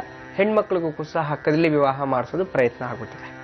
ಎರಡನೇದಾಗಿ ಇನ್ನು ಹೆಣ್ಮಕ್ಳ ಕೈಯಲ್ಲಿ ಬಿಳಿ ಎಕ್ಕದ ಗಿಡಕ್ಕೆ ಬಾಳೆ ಮರಕ್ಕೆ ತಾಳಿ ಕಟ್ಸುವಂಥದ್ದು, ಇದು ನಮ್ಮ ಸಂಪ್ರದಾಯ ಖಂಡಿತ ಇದಿಲ್ಲ, ಇದು ತಪ್ಪಿದು. ಯಾವತ್ತೇ ಆಗಲಿ ಹೆಣ್ಮಕ್ಳು ಕಟ್ಟಿಸ್ಕೋಬೇಕು, ಕಟ್ಟಬಾರ್ದು. ಅಂದ್ರೆ ಅರ್ಕ ವಿವಾಹ ಅಂದ್ರೆ ಅರ್ಕ ಅನ್ನೋದು ಅದರಲ್ಲೊಂದು ಪುರುಷನ ತತ್ವ ಇರುತ್ತೆ, ಆ ತತ್ವದಿಂದ ಈ ಮಗುಗೆ ವಿವಾಹವನ್ನು ಮಾಡಬೇಕು. ಇಲ್ಲಾಂದ್ರೆ ಕುಂಭ ವಿವಾಹ. ಕುಂಭ ಅಂತಂದ್ರೆ ಮನೆಯಲ್ಲಿ ಒಂದು ಕುಂಭವನ್ನಿಟ್ಟು ಅದಕ್ಕೆ ಪೂಜೆ ಮಾಡ್ತಾರೆ. ಪೂಜೆ ಮಾಡಿಸಿ ಮನೆ ದೇವನ ಆವಾಹನೆ ಮಾಡಿ ಎತ್ತ ತಾಯಿಯ ಕೈಯಲ್ಲಿ ಮಾಂಗಲ್ಯವನ್ನು ಕಟ್ಟಿಸ್ತಾರೆ. ಇದು ಕುಂಭ ವಿವಾಹದ ಒಂದು ತಂತ್ರ ಪ್ರಯೋಗ. ಅಂತಂದ್ರೆ ನೀವೇನ್ ಮಾಡ್ತಿದ್ರಿ, ಎಷ್ಟೋ ಮನೇಲಿ ನಾವ್ ಹೇಳ್ತೀವಿ ಒಂದು ಕದಳಿ ವಿವಾಹನೋ ಅರ್ಕ ವಿವಾಹನೋ ಕುಂಭ ವಿವಾಹ ಮಾಡಿಸಿ ಅಂತ, ನೀವು ಟಕ್ ಅಂತ ಹೇಳ್ಬಿಟ್ಟು ಹೆಣ್ಮಕ್ಳ ಕೈಯಲ್ಲೇ ಮಾಂಗಲ್ಯ ಕಟ್ಸ್ಬಿಡೋದು, ಅದು ವಿರುದ್ಧ ಆಗ್ಬಿಡುತ್ತಲ್ವಾ, ಅದು ತಪ್ಪಾಗುತ್ತೆ. ಅದರಿಂದ ಅದನ್ನ ಅರ್ಕ ವಿವಾಹ ಬರ್ದಿಟ್ಕೊಳ್ಳಿಮ್ಮ. ಅರ್ಕ ವಿವಾಹವನ್ನು ಮಾಡಿಸಿ ಅದಾದ 3 ತಿಂಗಳಲ್ಲಿ ಮದುವೆ ನಿರ್ಣಯ ಆಗತ್ತೆ, ನಿಶ್ಚಯ ಆಗುತ್ತೆ. ನಿಮ್ಮ ಅಣ್ಣನವರೆಗೂ ಸಹ ಸಹೋದರದವರೆಗೂ ಸಹ ಆರ್ಥಿಕ ಸ್ಥಿತಿಯಲ್ಲಿ ಅಭಿವೃದ್ಧಿ ಆಗುತ್ತೆ. ನಿಮ್ಮನ್ನು ಚೆನ್ನಾಗಿ ನೋಡ್ಕೊಳ್ತಾರೆ. ಒಳ್ಳೇದಾಗ್ಲಿ ತಾಯಿ. ನಮಸ್ತೆ. ವೀಕ್ಷಕರೇ, ಇನ್ನೊಬ್ರು ಕಾಲರ್ ಇದ್ದಾರೆ, ಬನ್ನಿ ಮಾತಾಡ್ಸೋಣ. ಹಲೋ. ಹಲೋ, ನಮಸ್ತೆ. ನಮಸ್ತೆ. ಗುರುಜಿ ಹತ್ರ ಮಾತಾಡ್ಲಿಕ್ಕಿತ್ತು. ಆಯ್ತು, ಮಾತಾಡಿದ್ರಂತೆ. ಹೇಳಿ, ನಿಮ್ಮ ಹೆಸರನ್ನ ತಿಳಿಸಿ. ರಂಜಿತಾ, ಮಲ್ಪೆಯಿಂದ ಮಾತಾಡುದು ನಾವು. ಮಲ್ಪೆಯಿಂದ. ಯಾರ ಬಗ್ಗೆ ಕೇಳ್ಬೇಕಿತ್ತು ಹೇಳಿ ರಂಜಿತಾ? ಗಂಡನ ಬಗ್ಗೆ ಕೇಳ್ಬೇಕಿದ್ದಿತ್ತು. ಅವ್ರ ಹೆಸರನ್ನ ಹೇಳಿ. ಅವ್ರ ಹೆಸರು ಸತೀಶ್ ಅಂತ. ಸತೀಶ್ ಅಂತನಾ? ಹಾ. ಡೇಟ್ ಆಫ್ ಬರ್ತ್ ಹೇಳಿ. ಡೇಟ್ ಆಫ್ ಬರ್ತ್ ಗೊತ್ತಿಲ್ಲ. ಹೌದು. ಮದುವೆ ದಿನಾಂಕ ತಿಳಿದಿದ್ಯಾ? ಮದುವೆ ಅಕ್ಟೋಬರ್ 6, 2011ರಲ್ಲಿ ಮದುವೆ ಆಗಿತ್ತು. ಸರಿ. ಮುಹೂರ್ತದ ಸಮಯ ತಿಳಿಸಿ. 12:15. ಗುರುಜಿ ಅವರಿದ್ದಾರೆ, ಮಾತಾಡಿ. ನಿಮ್ಮ ಪ್ರಶ್ನೆ ಕೇಳಿ ರಂಜಿತಾ. ಗುರುಜಿ ನಮಸ್ತೆ ಅಮ್ಮ. ನಮಸ್ತೆ ಗುರುಜಿ. ಹೇಳಿಮ್ಮ ರಂಜಿತಾ. ನಮ್ಗೆ ಗಂಡನಿಗೆ ತುಂಬಾ ಪ್ರಾಬ್ಲಮ್ ಆಗಿದೆ. ಮೀನಿದು ಬಿಸ್ನೆಸ್ ಮಾಡುದು. ಅವ್ರು 1 ತಿಂಗಳು ಕೆಲಸ ಇದ್ರೆ 3 ತಿಂಗಳಲ್ಲಿ ಮನೇಲಿ ಇರ್ತಾರೆ. ಗಾಡಿ ಸಹ ಉಂಟು, ಅದು ಸಹ ಬಾಡಿಗೆ ಸಹ ಹೋಗುದಿಲ್ಲ. ಸಿಕ್ಕಿದ್ರು ಕೈ ಬಿಟ್ಟು ಹೋಗ್ತದೆ ಅದು. ಈಗ ಮನೆಯಲ್ಲೇ ಇದ್ದಾರೆ ಅವರು. ತುಂಬಾ ಕಷ್ಟದಲ್ಲಿದ್ದೇವೆ. ಎಷ್ಟು ವರ್ಷ ಆಯ್ತು ತಾಯಿ ಮದುವೆ ಆಗಿ? 2 ವರ್ಷ ಆಯ್ತು. 2 ವರ್ಷ ಆಯ್ತು. ಖಂಡಿತಮ್ಮ, ನಾನು ರಮಲ ಶಾಸ್ತ್ರದಲ್ಲಿ ನೋಡ್ತೀನಿ ಏನ್ ಸಮಸ್ಯೆ ಆಗ್ತಿದೆ, ಅಥವಾ ಅವ್ರ ಜಾತಕದಿಂದ ಏನಾದ್ರೂ ಸಮಸ್ಯೆ ಆಗ್ತಿದ್ಯಾ, ಯಾಕೆ ಈಗ ಆಗ್ತಿದೆ ಅಂತ. ಮೊದಲು ಇದಕ್ ಮುಂಚೆ ಏನ್ ಕೆಲಸ ಮಾಡ್ತಿದ್ರು ಅವರು? ಅದೇ ಮೀನಿದೆ ಇದು ಲೆಕ್ಕಾಚಾರದ ಮ್ಯಾನೇಜ್ಮೆಂಟ್ ನೋಡ್ತಿದ್ದಾರೆ. ಅವರು ಸೌಕಾರರು ಈಗ ಇದು ಪ್ರಾಬ್ಲಮ್ ಅಲ್ಲಿ ಇದ್ದಾರೆ, ಲಾಸ್ ಆಗಿ. ಅವ್ರು ಇವರಿಗೆ ಈಗ ಕೆಲಸ ಇಲ್ಲ ಈಗ. ಓಕೆ ಓಕೆಮ್ಮ, ಸರಿ ಆಯ್ತು. ನಾನು ನಿಮ್ಗೆ ಒಳ್ಳೆ ಅಭಿವೃದ್ಧಿ ಆಗೋ ತರ ಒಂದು ನನ್ನ ರಮಲಶಾಸ್ತ್ರ ಹುಡುಕಿ ಹೇಳ್ತೀನಿ. ಅದನ್ನ ನೀವು ಮಾಡಿ ನಿಮ್ಮ ಮನೆಯವ್ರಿಗೆ ಸ್ವಲ್ಪ ಜವಾಬ್ದಾರಿ ತಂದು ಕೆಲ್ಸದ ಕಡೆ ಗಮನ ಹರಿಸ್ತಾರೆ ತಾಯಿ. ಎಷ್ಟನೇ ಮಗ ಅವರು, ಅವ್ರ ತಂದೆಯವ್ರಿಗೆ? ಅವರು 4ನೇದು. ಓಕೆ, 4ನೇ. ಗಂಡ್ ಮಕ್ಳಲ್ಲೇ 4ನೇ ಅವರ? ಹೌದು. ನೋಡಿ, ಚತುಸ್ಥಾನ ತೋರಿಸ್ತಾ ಇದೆ 4, 3, 1, 4ನೇ ಮಗ ಅಂತ. ನನ್ನ ಪ್ರಶ್ನೆಗೆ ತಕ್ಕ ಸಮಾಧಾನ ತೋರಿಸ್ತಿದೆ ರಮಲಶಾಸ್ತ್ರ. ಏನು ಚಿಂತೆ ಮಾಡಬೇಡಿ ತಾಯಿ. 5ನೇದು ಅಂತೆ. ಯಾವ ರೀತಿ 5ನೇದು? 5ನೇದು ಹುಡುಗ ಅಂತೆ ಅವರು. ಗಂಡ್ ಮಕ್ಳಲ್ಲಿ? ಗಂಡ್ ಮಕ್ಳಲ್ಲಿ 5ನೇದಂತೆ. ಯಾವ ರೀತಿ? ಮಧ್ಯದಲ್ಲಿ ಯಾರಿದ್ದಾರೆ? ಮಧ್ಯದಲ್ಲಿ ಅಕ್ಕ ಇದ್ದಾರೆ. ಅಕ್ಕ ಇದ್ದಾರೆ. ಅಕ್ಕ ಲೆಕ್ಕ ಬರಲ್ವಲ್ಲ? 4. ನೀವೇನ್ ಮಾಡ್ಬೇಕು,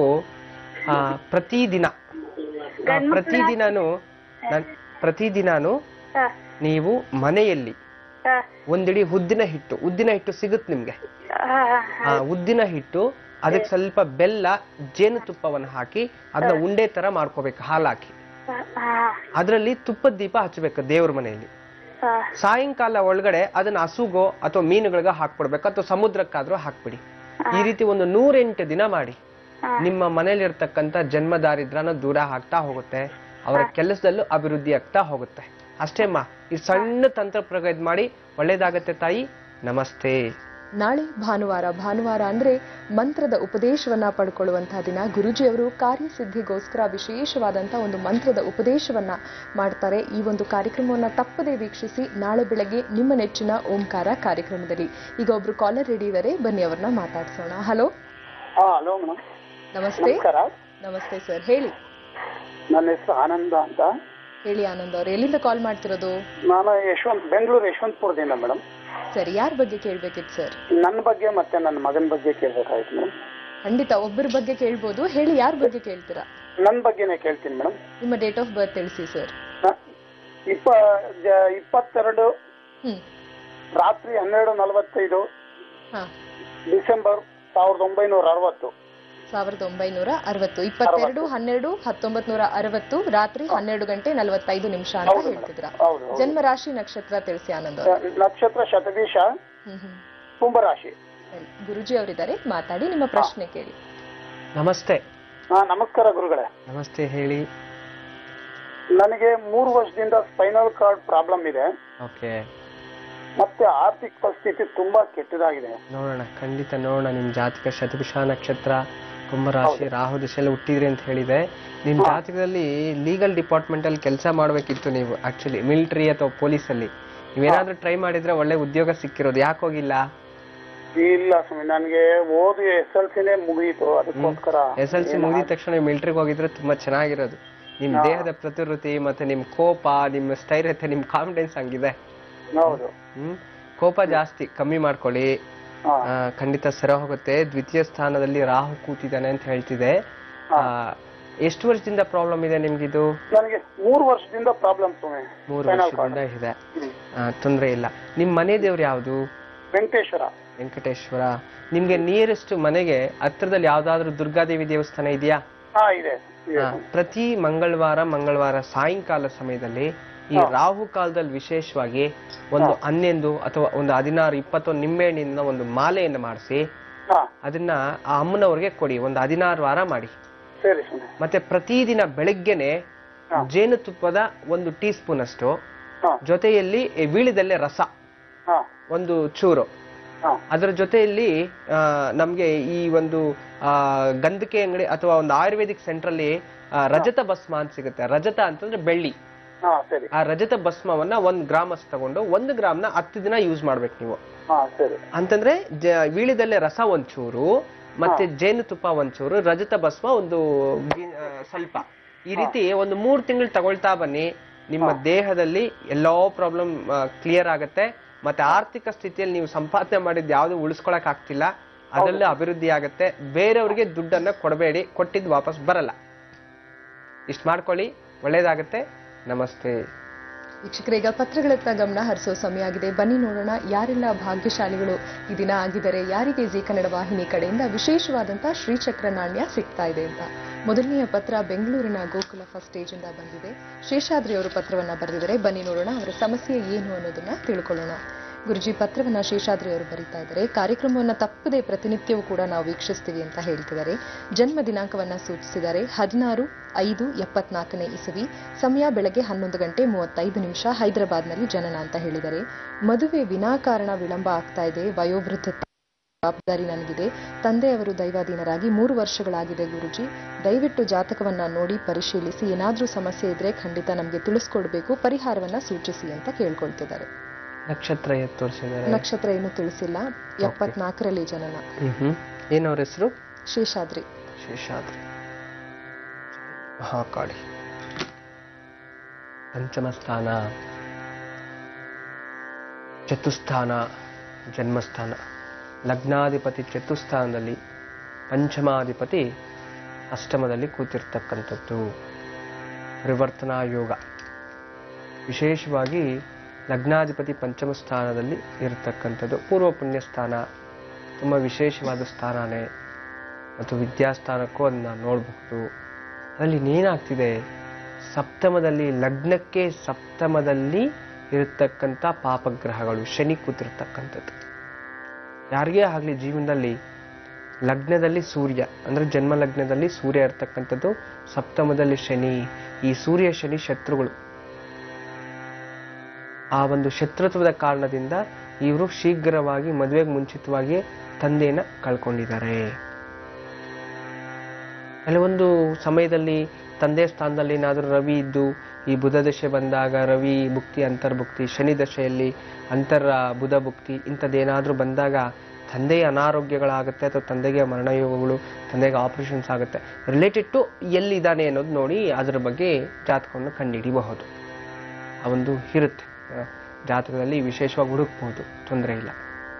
ಆದರೆ ಇಲ್ಲಿ ಇವ್ರ ಜಾತಕದಲ್ಲಿ ತಂದೆ ತೀರ್ಕೊಂಡು 3 ವರ್ಷ ಆಗಿದೆ, ಆದರೆ ಮದುವೆಗೂ ಪ್ರಯತ್ನ ಪಡ್ತಿದ್ದಾರೆ, ಆಗ್ತಿಲ್ಲ.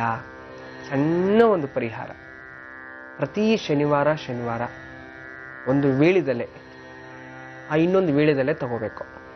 ಒಂದು ವೀಳ್ಯದೆಲೆ ಮೇಲೆ ಸ್ವಲ್ಪ ಉದ್ದಿನ ಹಿಟ್ಟನ್ನ ಹಾಲಲ್ಲಿ ಕಲ್ಸ್ಕೊಂಡ್ಬಿಡ್ಬೇಕು. ಅದನ್ನ ಉಂಡೆ ಮಾಡಿ ಅದ್ರ ಮೇಲೆ ಇಡಬೇಕು. ಅದ್ರ ಮೇಲೆ ಇನ್ನೊಂದು ವೀಳ್ಯದೆಲೆನ ಮುಚ್ಚಬೇಕು ಉಲ್ಟಾ. ಅದ್ರ ಮೇಲೆ ದೀಪವನ್ನಿಟ್ಟು ಅದರಲ್ಲಿ ಎಳ್ಳೆಣ್ಣೆ ಹಾಕಿ ತಾಮ್ರದ ನಾಣ್ಯವನ್ನು ಹಾಕಿ ದೀಪ ಹಚ್ಬಿಡ್ಬೇಕು. ಪ್ರತಿ ಶನಿವಾರ ಯಾವುದಾದ್ರೂ ದೇವಸ್ಥಾನದಲ್ಲಿ ಹೋಗಿ ಈ ರೀತಿ ಮಾಡಬೇಕು. ಇದರಿಂದ ಏನಾಗುತ್ತೆ, ಪಿತೃದೋಷ ಹೋಗುತ್ತೆ, ನಿಮ್ಮ ಜಾತಕದಲ್ಲಿರ್ತಕ್ಕಂಥ ಸಪ್ತಮ ಶನಿ ದೋಷ ಹೋಗುತ್ತೆ. ಎಳ್ಳೆಣ್ಣೆಲೆ ದೀಪ ಹಚ್ತೀರಿ, ಅದರಿಂದನೂ ಹೋಗುತ್ತೆ. ಇಷ್ಟು ಈ ತಂತ್ರ ಪ್ರಯೋಗ ವಿಶೇಷ, ಇದು ತುಂಬಾ ಪವರ್ಫುಲ್. ವಿಶೇಷವಾಗಿ ನಿಮಗೆ ಹೇಳ್ತಿರೋಂಥದ್ದು ಅಂತಂದ್ರೆ ಒಂದು ವೀಳ್ಯದೆಲೆ, ಅದ್ರ ಮೇಲೆ ಒಂದು ವಿಶೇಷವಾಗಿ ನೀವೇನು ಉದ್ದಿನ ಹಿಟ್ಟಲ್ಲಿ ಒಂದು ಉಂಡೆಯನ್ನು ಮಾಡ್ಕೊಂಡು ಅದ್ರ ಮೇಲೆ ಇಡಬೇಕು. ಇನ್ನೊಂದು ವೀಳ್ಯದೆಲೆಯಲ್ಲಿ ಮುಚ್ಚಬೇಕು. ನಂತರ ಅದರ ಮೇಲೆ ಒಂದು ಮಣ್ಣಿನ ಹಣತೆ ಇಟ್ಟು, ಒಂದೇ ಒಂದು ಒಂಟಿ ಮಣ್ಣಿನ ಹಣತೆ ಇಟ್ಟು 2 ಬತ್ತಿಯನ್ನು ಹಾಕಿ ಅದರಲ್ಲಿ ಎಳ್ಳೆಣ್ಣೆ ಹಾಕಿ ದೀಪ ಹಚ್ಬಿಟ್ಟು ಬರಬೇಕು. ಯಾವುದಾದ್ರೂ ದೇವಸ್ಥಾನದಲ್ಲಿ ಶನಿವಾರ ಒಂದು 16 ವಾರ ಮಾಡಿ. ಅಷ್ಟರಲ್ಲಿಯೇ ನಿಮಗೆ ಮದುವೆ ನಿಶ್ಚಯ ಆಗುತ್ತೆ. ಒಳ್ಳೇದಾಗ್ಲಿ. ನಮಸ್ತೆ. ಈಗ ಇನ್ನೊಂದು ಪತ್ರವನ್ನ ನೋಡೋಣ. ಮಹಂತೇಶ್ ಅವರು ಪತ್ರವನ್ನ ಬರೆದಿದ್ದಾರೆ ಬಳ್ಳಾರಿಯಿಂದ. ಇವರ ಸಮಸ್ಯೆ ಏನು ತಿಳ್ಕೊಳ್ಳೋಣ. ಮನೆಯಲ್ಲಿ ಸಾಕಷ್ಟು ಸಮಸ್ಯೆ ಆಗ್ತಾ ಇದೆ ಅಂತ ಹೇಳ್ತಾ ಇದ್ದಾರೆ. ಗಂಡನ ಕುರಿತಾಗಿ ವಿಜಯಲಕ್ಷ್ಮಿ ಅವರು ಗಂಡನ ಪರವಾಗಿ ಪತ್ರವನ್ನ ಬರೆದಿದ್ದಾರೆ ಗುರುಜಿ. ಹೆಸರು ಮಹಂತೇಶ್ ಅಂತ. ಜನ್ಮ ದಿನಾಂಕವನ್ನ ಸೂಚಿಸಿದ್ದಾರೆ 11/5/2007 ಮದುವೆ ದಿನಾಂಕ ಅಂತ ಹೇಳ್ತಾ ಇದ್ದಾರೆ. ಯಾವುದರ ಬಗ್ಗೆ ಕೂಡ ಜವಾಬ್ದಾರಿನೇ ಇಲ್ಲ ಗುರುಜಿ. ಇರುವಂತ ಒಂದು ಮನೆಯನ್ನ ಕೂಡ ನಾವು ಕಳ್ಕೊಂಡಿದೀವಿ. ಏನ್ ಮಾಡ್ಬೇಕು ಗೊತ್ತಾಗ್ತಾ ಇಲ್ಲ. ಆಟೋ ಚಾಲಕರಾಗಿದ್ದಾರೆ. ಬಂದಂತ ಸಂಪಾದನೆ ನಮಗೆ ಸಾಕಾಗ್ತಾ ಇಲ್ಲ. ದಯವಿಟ್ಟು ಏನು ಮಾಡಿದರೆ ನಮಗೆ ಒಳ್ಳೇದಾಗುತ್ತೆ, ನಮ್ಮ ಸಂಸಾರವನ್ನ ನಾವು ಉಳಿಸ್ಕೋಬಹುದು, ತಿಳಿಸ್ಕೊಡಿ ಅಂತ ವಿಜಯಲಕ್ಷ್ಮಿ ಅವರು ಕೇಳ್ತಿದ್ದಾರೆ. ನೋಡೋಣ. ರಮಣಶಾಸ್ತ್ರದಲ್ಲಿ ಜವಾಬ್ದಾರಿ ಇಲ್ಲದ ಗಂಡ ಅಂತ ಅರ್ಥ ಆಯ್ತು. ಇರೋ ಆಸ್ತಿನ ಕಳ್ಕೊಂಡು ಜೀವನ ಮಾಡೋದು ತೊಂದರೆ ಆಗ್ತಿದೆ. ಆದರೆ ಇಷ್ಟೆಲ್ಲ ಕಾರಣ ಏನು? ಅವರ ಸಹವಾಸ, ಅವರ ದುಶ್ಚಟಗಳು, ಅವರು ಯೋಚನೆ ಮಾಡೋಂಥ ಒಂದು ಪರಿಜ್ಞಾನ. ಮೊದಲು ಇದರಿಂದ ನೀವು ಮುಕ್ತಿಯಾಗಬೇಕು. ನಿಮ್ಮ ಜಾತಕದಲ್ಲಿ ಧನಸ್ಥಾನಾಧಿಪತಿ 4ನೇ ಮನೆಯಲ್ಲಿ ಕೂತಿದ್ದಾನೆ. 12ನೇ ಮನೆ ಲಾಭ ಸ್ಥಾನದಲ್ಲಿ ಪಾಪಗ್ರಹಗಳು ಕೂತಿರ್ತಕ್ಕಂಥದ್ದು. ಅದರಿಂದ ಆಸ್ತಿ ಎಲ್ಲ ಕಳ್ಕೊಳ್ತಾ ಇದ್ರು. ಎಷ್ಟು ದುಡಿದ್ರೂ ಉಳಿದಿಲ್ಲ. ಜೊತೆಯಲ್ಲಿ ದಾಂಪತ್ಯ ಜೀವನದಲ್ಲಿ ಕೂಡ ಅಸಂತೃಪ್ತಿ. ಅದರಲ್ಲೂ ಒಂದು ಸ್ಥಾನ ಪ್ರಗತಿ ಏನೂ ಇಲ್ಲ. ಇದರಲ್ಲೂ ಮಾನಸಿಕ ಸ್ಥಿತಿ ನೆಮ್ಮದಿಯಾಗಿಲ್ಲ, ಯಾರೂ ಇಲ್ಲ. ನೀವೇನು ಮಾಡಬೇಕು? ಪ್ರತಿ ಶುಕ್ರವಾರ ಒಂದು ಲಕ್ಷ್ಮೀ ದೇವಸ್ಥಾನದಲ್ಲಿ ಹೋಗಿ ಅಲ್ಲಿ ನೀವೇ ಒಂದು ಸಣ್ಣದು ಒಂದು ತಾಮ್ರದ ಚಮ್ ತಗೊಂಡೋಗಿ ನೀರು ಹಿಡ್ಕೊಂಡು ಹೋಗಿ ಅದಕ್ಕೆ ಒಂದು ವೀಳ್ಯದೆಲೆನೋ ಮಾವಿನ ಸೊಪ್ಪು ಇಟ್ಟು ಒಂದು ತೆಂಗಿನಕಾಯಿ ಹಿಟ್ಟು ಅದಕ್ಕೊಂದು ಕಲಶದ ಥರ ರೆಡಿ ಮಾಡ್ಕೊಳ್ಳಿ. ಲಕ್ಷ್ಮೀ ದೇವಸ್ಥಾನದಲ್ಲಿ ಹೋಗಿ ಕೂತ್ಕೊಳ್ಳಿ. ನೀವೇ ಅಲ್ಲಿ ರೆಡಿ ಮಾಡ್ಕೊಂಡು ಒಂದು ಮೂಲೆಯಲ್ಲಿ ಎಲ್ಲಾದರೂ ಕೂತ್ಕೊಂಡು ಅಲ್ಲಿ ಅದಕ್ಕೆ ಪೂಜೆ ಮಾಡಿ ಅದ್ರ ಮುಂದೆ ಕೂತ್ಕೊಂಡು ಒಂದು ಅಷ್ಟೋತ್ರ ಹೊತ್ಕೊಂಡು ಆ ಕಲಶವನ್ನು ತಂದು ಮನೇಲಿ ಇಟ್ಕೋಬೇಕು. ಪ್ರತಿ ಶುಕ್ರವಾರ ಮತ್ತೆ ಗುರುವಾರ ತೆಗೆದು ಬಿಡಬೇಕು. ಮತ್ತೆ ಅದೇ ಕಲಶವನ್ನು ತಗೊಂಡು ಹೋಗ್ಬೇಕು. ಹಳೆ ತೆಂಗಿನಕಾಯಿನ ದೇವಸ್ಥಾನದಲ್ಲಿ ದೇವ್ರಿಗೆ ಹೊಡೆಯೋದಕ್ಕೆ ವ್ಯವಸ್ಥೆ ಮಾಡಬೇಕು. ಒಂದು 16 ವಾರ ಮಾಡಿಕೊಂಡು ಆ ದಿನ ಸಾಯಂಕಾಲ ಯಾವುದಾದ್ರೂ ಒಂದು 3 ಜನ ಮುತ್ತೈದರಿಗೆ ಮನೆಗೆ ಕರೆಸ್ಕೊಂಡು ಕೋಸಂಬರಿಯನ್ನು ಅಂತಂದ್ರೆ ಹೆಸರು ಕಾಳನ್ನ ನೈವೇದ್ಯ ದೇವ್ರಿಗೆ ಮಾಡಿರೋಂಥ ಪ್ರಸಾದ ಒಂದು 3 ಜನ ಮುತ್ತೈದರಿಗೆ ಸಣ್ಣ ಮಕ್ಕಳಿಗೆ ಹಂಚ್ತಾ ಬನ್ನಿ. ಒಂದು 16 ವಾರ ಮಾಡಿ. ನಿಮ್ಮ ಮನೆಯವರಲ್ಲಿ ಜವಾಬ್ದಾರಿ ಬರುತ್ತೆ. ಅವ್ರಿಗೂ ಸಹ ನಿಮ್ಮ ಮೇಲೆ ಪ್ರೀತಿ ವಿಶ್ವಾಸ ಸಿಗುತ್ತೆ. ಮನೆಯಲ್ಲಿ ಲಕ್ಷ್ಮಿ ಅಭಿವೃದ್ಧಿ ಆಗುತ್ತೆ. ಒಳ್ಳೇದಾಗ್ಲಿ ತಾಯಿ. ನಮಸ್ತೆ. ವೀಕ್ಷಕರೀಗ ಇನ್ನೊಂದು ಪತ್ರದತ್ತ ಗಮನ ಹರಿಸೋಣ. ಸಾಕಷ್ಟು ಕರೆಗಳು ಬರ್ತಾ ಇದೆ. ಪತ್ರಗಳನ್ನ ನೀವು ಕೂಡ ಬರೀಬಹುದು. ಪತ್ರಗಳನ್ನ ಬರೆದು ಕಳಿಸಬೇಕಾದಂತಹ ವಿಳಾಸವನ್ನ ಮೊದಲು ತಿಳಿಸಿ ಹೇಳ್ತೀನಿ. ನೀವು ಪತ್ರಗಳನ್ನ ಬರೆದು ಕಳಿಸಬೇಕಾದಂತಹ ವಿಳಾಸ number 39 United mansions, G Kannada ವಾಹಿನಿ, ಓಂಕಾರ ವಿಭಾಗ, ಅಂಚೆ ಪೆಟ್ಟಿಗೆ ಸಂಖ್ಯೆ 5199, MG ರಸ್ತೆ, ಬೆಂಗಳೂರು 1. ನೀವು ಇನ್ನ ಕರೆ ಮಾಡಬೇಕಾದಂತಹ ಸಂಖ್ಯೆಗಳು ಕೂಡ ತಿಳಿಸಿ ಹೇಳ್ತೀನಿ. 08044219999.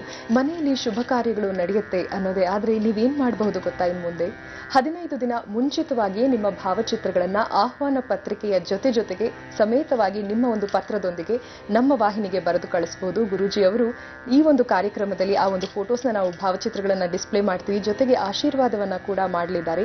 ಹಾಗಿದ್ರೆ ಏನ್ ಮಾಡಬೇಕು? ಮದುವೆ, ವಿವಾಹಾದಿ ಇನ್ನಿತರೆ ಯಾವುದೇ ರೀತಿಯಾದಂತಹ ಶುಭ ಕಾರ್ಯಗಳಿದ್ರು, ಆನಿವರ್ಸರಿ ಇದ್ರು, ಮಕ್ಕಳ ಹುಟ್ಟುಹಬ್ಬ ಇದ್ರು, ಯಾವುದೇ ರೀತಿಯಾದಂತಹ ಶುಭ ಕಾರ್ಯಗಳಿದ್ರು ಕೂಡ 15 ದಿನ ಮುಂಚಿತವಾಗಿಯೇ ನೀವು ನಿಮ್ಮ ಪತ್ರದೊಂದಿಗೆ ಹಾಗೂ ವಿಳಾಸ ಸರಿಯಾಗಿ ಬರೆದು ಕಳಿಸಿ. ಅದರ ಜೊತೆಗೆ ಭಾವಚಿತ್ರಗಳನ್ನ ಕಳಿಸಿ. ಏನೇ ಇದ್ರೂ ಕೂಡ ಕೊಟ್ಟು ಕಳಿಸಿ. ಆಹ್ವಾನ ಪತ್ರಿಕೆಯೊಂದಿಗೆ ಕೊಟ್ಟು ಕಳಿಸಿದ್ರೆ ಗುರೂಜಿ ಅವರು ನಿಮ್ಗೆ ಆಶೀರ್ವಾದವನ್ನ ಮಾಡಲಿದ್ದಾರೆ ಅಂತ ಹೇಳ್ತಾ ಒಬ್ರು ಕಾಲರ್ ರೆಡಿ ಇದ್ದಾರೆ. ಬನ್ನಿ ಸ್ವೀಕರಿಸೋಣ. ಹಲೋ. ಹಲೋ, ನಮಸ್ತೆ. ನಮಸ್ತೆ ಮೇಡಮ್. ನಮಸ್ತೆ. ಹೇಳಿ, ನಿಮ್ಮ ಹೆಸರನ್ನ ತಿಳಿಸಿ. ಮೇಡಮ್, ನನ್ನ ಹೆಸರು ಶಶಿ ಅಂತ. ಹೇಳಿ ಶಶಿ ಅವರು, ಎಲ್ಲಿಂದ ಕರೆ ಮಾಡ್ತಿರೋ ತಾವು? ನಾವು ಮೈಸೂರಿಂದ ಮಾಡ್ತಾ ಇದೀನಿ. ಯಾರ ಬಗ್ಗೆ ಕೇಳ್ಬೇಕಿತ್ತು? ನನ್ನ ತಂಗಿ ಬಗ್ಗೆ ಕೇಳ್ಬೇಕಿತ್ತು ಮೇಡಮ್. ತಂಗಿ ಹೆಸರನ್ನ ಹೇಳಿ. ತಂಗಿ ಹೆಸರು ಚಂದ್ರಕಲಾ ಅಂತ. ಚಂದ್ರಕಲಾ ಅವರು, ಅವರ ಡೇಟ್ ಆಫ್ ಬರ್ತ್ ತಿಳಿಸ್ತೀರಾ? ಡೇಟ್ ಆಫ್ ಬರ್ತ್ 27 ಹ್ಮ್ 27/10/85. ಹ್ಮ್ ಸಮಯ ಹೇಳಿ. ಭಾನುವಾರ ಬೆಳಿಗ್ಗೆ 6:00 ನಕ್ಷತ್ರ ರೇವತಿ ನಕ್ಷತ್ರ. ಸರಿ, ಗುರುಜಿ ಅವರಿದ್ದಾರೆ, ಮಾತಾಡಿ, ನಿಮ್ಮ ಪ್ರಶ್ನೆ ಕೇಳಿ. ನಮಸ್ತೆ ಸರ್. ನಮಸ್ತೆ ಅಮ್ಮ, ಹೇಳಿಮ್ಮ. ಗುರುಜಿ ಏನ್ ಮಾತಾಡ್ಬೇಕಂತ ನನಗೆ ಗೊತ್ತಾಗ್ತಲ್ಲ, ತುಂಬಾ ಅಳುನೇ ಬರ್ತಾ ಇದೆ. ಇದು ನನ್ ತಂಗಿ ತುಂಬಾ ಓದಿದ್ದಾಳೆ. ಇಲ್ಲ ಅವಳಿಗೆ ಒಂದ್ ಎಲ್ಲೋದ್ರು ಒಂದ್ ಒಳ್ಳೆ ಕೆಲ್ಸನೂ ಸಿಗ್ತಾ ಇಲ್ಲ. ಮನೇಲೆಲ್ಲ ತುಂಬಾನೇ ಪ್ರಾಬ್ಲಮ್, ಒಂದ್ ಮದ್ವೆನೂ ಆಗ್ತಾ ಇಲ್ಲ. ಅವಳು ಏನೇ ಒಂದ್ ಒಳ್ಳೆ ಕಾರ್ಯ ಮಾಡಕ್ ಹೋದ್ರು ಅವಳಿಗೇನು ಸಕ್ಸಸ್ ಆಗ್ತಾ ಇಲ್ಲ. ತುಂಬಾ ಮನೇಲೆಲ್ಲ ಅಷ್ಟೇ, ತುಂಬಾ ತುಂಬಾ ಪ್ರಾಬ್ಲಮ್ ಇದೆ ಗುರುಜಿ. ಏನ್ ಹೇಳ್ಬೇಕು ಅಂತ ನನ್ಗೆ ಹೇಳ್ಕೊಳಕ್ಕೆ ಮಾತೇ ಬರ್ತಿಲ್ಲ. ಸರಿಮ್ಮ, ನೋಡೋಣ ತಾಯಿ, ಯಾಕೆ ಚಿಂತೆ ಮಾಡ್ತಾರೆ? ಎಲ್ಲದಕ್ಕೂ ಒಂದು ಕೊನೆ, ಒಂದು ಫುಲ್ ಸ್ಟಾಪ್ ಅನ್ನೋದು ಇರ್ಲೇಬೇಕಲ್ಲ. ಪ್ರಪಂಚದಲ್ಲಿ ಪ್ರತಿಯೊಂದಕ್ಕೂ ಒಂದು ಪರಿಹಾರ ಇದ್ದೇ ಇರುತ್ತೆ ತಾಯಿ, ಹುಡ್ಕೋಬೇಕಷ್ಟೇ ನಾವು. ಏನು ಓದಿದ್ದಾರೆ? ಅದ ಗುರುಜಿ, ಅವಳು MSc ಮಾಡಿ M.Ed ಮಾಡಿ ಎಲ್ಲ ಓದಿದಾಳೆ ಗುರುಜಿ. ಸೈನ್ಸ್ ಎಲ್ಲ ತಗೊಂಡು ಒಳ್ಳೊಳ್ಳೆ ಮಾರ್ಕ್ಸ್ ಇದೆ. ಅವಳಿಗೆ ಭವಿಷ್ಯದಲ್ಲಿ ಏನೊಂದು ಒಳ್ಳೇದಾಗ್ತಲ್ಲ. ನಾವು 6 ಜನ ಹೆಣ್ಮಕ್ಳು, ಅದ್ರಲ್ಲಿ ಯಾರಿಗೂ ಒಳ್ಳೇದಾಗ್ತಾ ಇಲ್ಲ. ಅದಕ್ಕೆ ಏನು ಅಂತ ಕೇಳೋಣ ಅಂತ ಮಾಡ್ಬೇಕು. ವಿಶೇಷ ತಾಯಿ, ಚಿಂತೆನೆ ಮಾಡೋದ್ ಬೇಡ. ಜಾತಕ ನಾನು ನೋಡಿತೀನಿ ರಮಲಶಾಸ್ತ್ರದಲ್ಲಿ.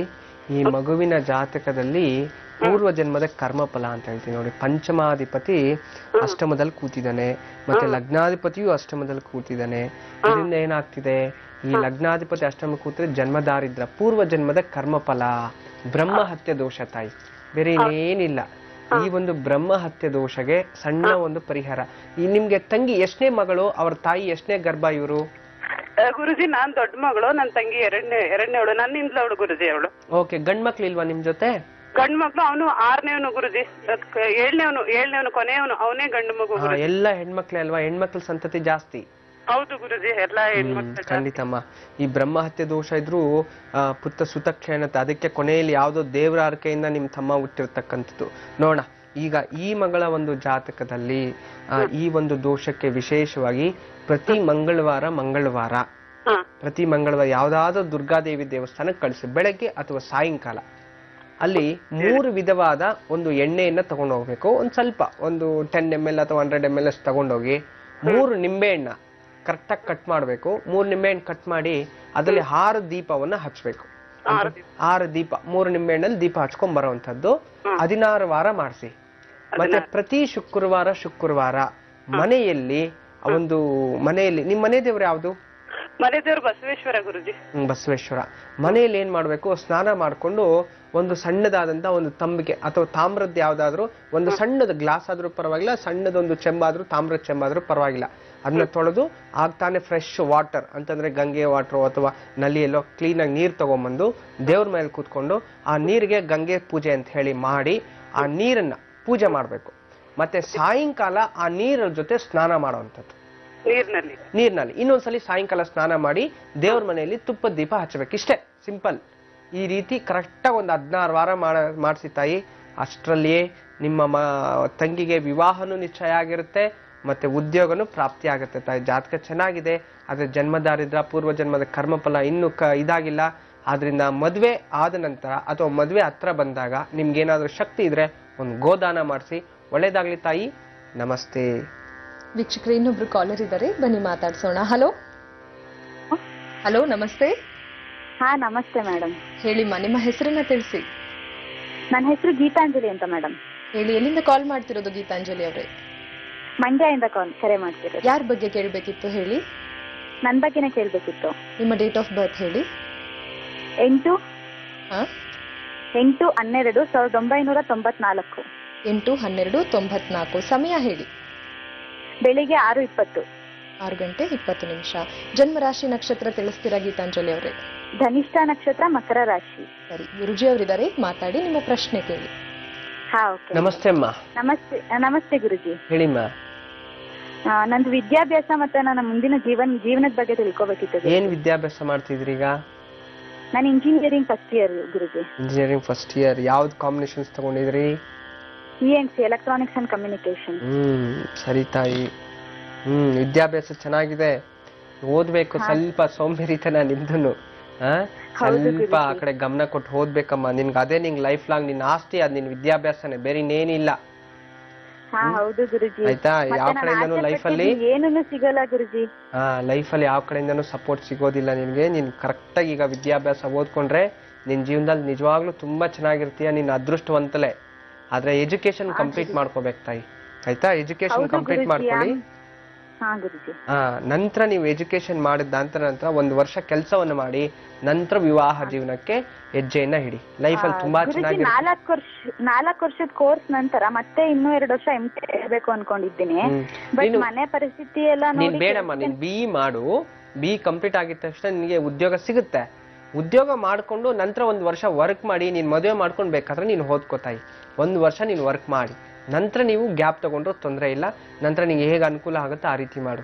ಮೊದಲು ವಿದ್ಯಾಭ್ಯಾಸ ಕಂಪ್ಲೀಟ್ ಮಾಡಿ 1 ವರ್ಷ ಉದ್ಯೋಗ ಮಾಡಿ ನಂತರ ಬ್ರೇಕ್ ಆದ ನಿಮ್ಮ ಮದುವೆ ಆಗಿದ್ರು ನಂತರ ನೀವು ಓದ್ಕೋಬಹುದು. ಏನು ಚಿಂತೆ ಇಲ್ಲ.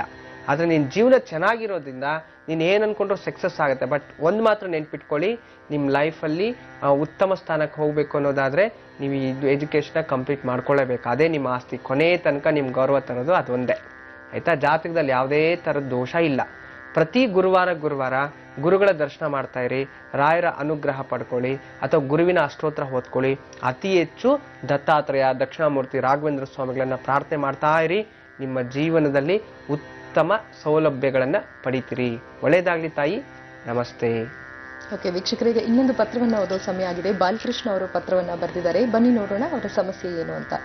ಗುರುಜಿ, ಪತ್ರವನ್ನ ಬಾಲಕೃಷ್ಣ ಅವರು ಬರೆದಿದ್ದಾರೆ. 28 ವರ್ಷ ವಯಸ್ಸು, ಒಂದು ಸಣ್ಣ ಬಿಸ್ನೆಸ್ ಮಾಡ್ತಾ ಇದ್ದೀನಿ ಗುರುಜಿ. ಇಂಟೀರಿಯರ್ ಡೆಕೋರೇಟರ್ ಆಗಿ ನಾನು ಕಾರ್ಯನಿರ್ವಹಿಸ್ತಾ ಇದ್ದೀನಿ ಅಂತ ಹೇಳ್ತಿದ್ದಾರೆ. ಜೀವನದಲ್ಲಿ ಏನೇ ಮಾಡಿದ್ರೂ ಕೂಡ ಯಾವುದೇ ರೀತಿಯಾದಂಥ ಅಭಿವೃದ್ಧಿಯನ್ನ ಕಂಡಿಲ್ಲ. ಮುಂದಿನ ಭವಿಷ್ಯ ಹೇಗೆ ಈಗಲೇ ನನಗೆ ಆತಂಕ ಆಗ್ತಿದೆ. ಮದುವೆಯ ಬಗ್ಗೆ ಕೂಡ ತಿಳಿಸ್ಕೊಡಿ ಗುರುಜಿ. ಮನೆ ದೇವರು ಲಕ್ಷ್ಮೀ ನರಸಿಂಹಸ್ವಾಮಿ ಅಂತ ಹೇಳ್ತಿದ್ದಾರೆ. ನೋಡೋಣ ಒಂದು ರಮಲಶಾಸ್ತ್ರದಲ್ಲಿ ಚೆನ್ನಾಗಿದೆ ಜಾತಕ. ತುಂಬಾ ವಿಶೇಷವಾದ ದ್ವಿತೀಯ ಸ್ಥಾನ, ಚಂದ್ರ, ಚಂಚಲ ಸ್ವಭಾವ, ಕರೆಕ್ಟ್ ಲೈಫಲ್ಲಿ ಡಿಸಿಷನ್ ನಿರ್ಧಾರ ತಗೊಳ್ತಾ ಇಲ್ಲ. ಇದೊಂದೇ ಇವರ ಸಮಸ್ಯೆ. ಸಿಂಪಲ್, ಚಿಂತೆ ಮಾಡಬೇಡಿ. ಪ್ರತಿ ಸೋಮವಾರ 1 ತೆಂಗಿನಕಾಯಿ 1 ಬೆಲ್ಲದ ಅಚ್ಚು ಅಕ್ಕಿ ದಾನ ಕೊಡ್ತಾ ಬನ್ನಿ. ಒಂದು 16 ವಾರ.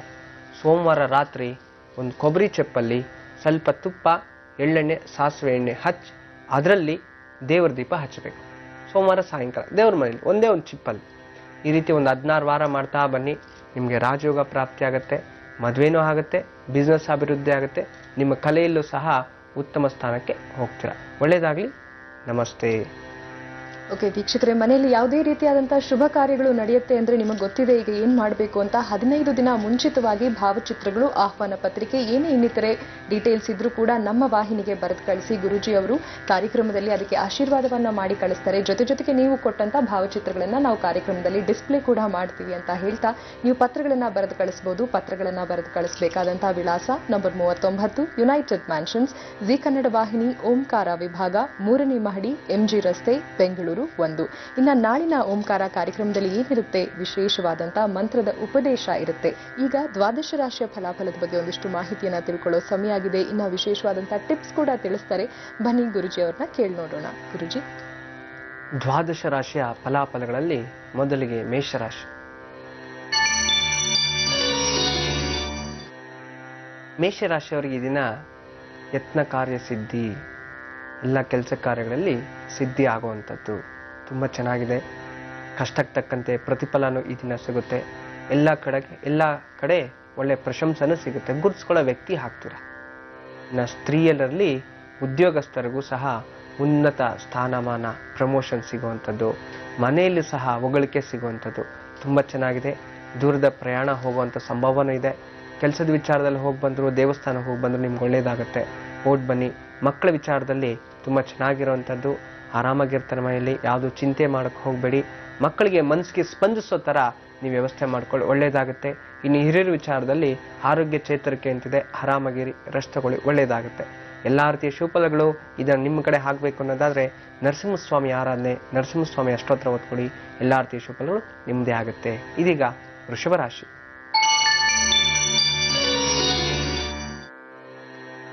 ವೃಷಭ ರಾಶಿಯವರಿಗೆ ಈ ದಿನ ಸತಿಪತಿಯರಲ್ಲಿ ಅಂತಂದ್ರೆ ಗಂಡ ಹೆಂಡತಿಯರಲ್ಲಿ ಇಬ್ಬರಲ್ಲೂ ಸ್ವಲ್ಪ ಮಾನಸಿಕ ನೆಮ್ಮದಿ ಹಾಳಾಗುತ್ತೆ. ಸ್ವಲ್ಪ ಜಾಗ್ರತೆ ವಹಿಸಿ. ಜಗಳ ಆಡೋದು ಬೇಡ. ನೆಮ್ಮದಿಯ ವಾತಾವರಣದಿಂದ ಏನ್ ಬೇಕೋ ಮಾಡ್ಕೊಳ್ಳಿ. ಮತ್ತೆ ಯಾವುದೋ ಹಳೆಯ ದ್ವೇಷದಿಂದ ತೊಂದರೆಗೊಳಗಾಗ್ತೀರಾ ಅಂತ ಸ್ವಲ್ಪ ಜಾಗ್ರತೆ ವಹಿಸಿ. ಶತ್ರುಗಳು ಈ ದಿನ ಜಾಸ್ತಿ ಆಗಿರ್ತಾರೆ. ನೀವೆಲ್ಲೂ ಹೊರಗಡೆ ನೀವು ಯಾರ ಹತ್ರ ಎಷ್ಟು ಬೇಕೋ ಅಷ್ಟೇ ಮಾತಾಡಿ, ಸುಮ್ಮನೆ ಜಗಳ ಮಾಡ್ಕೊಳಕ್ಕೆ ಹೋಗಬೇಡಿ. ಇನ್ನು ಹಿರಿಯರ ವಿಚಾರದಲ್ಲಿ ಆರೋಗ್ಯದಲ್ಲಿ ಸ್ವಲ್ಪ ಏರುಪೇರು ಇರುತ್ತೆ.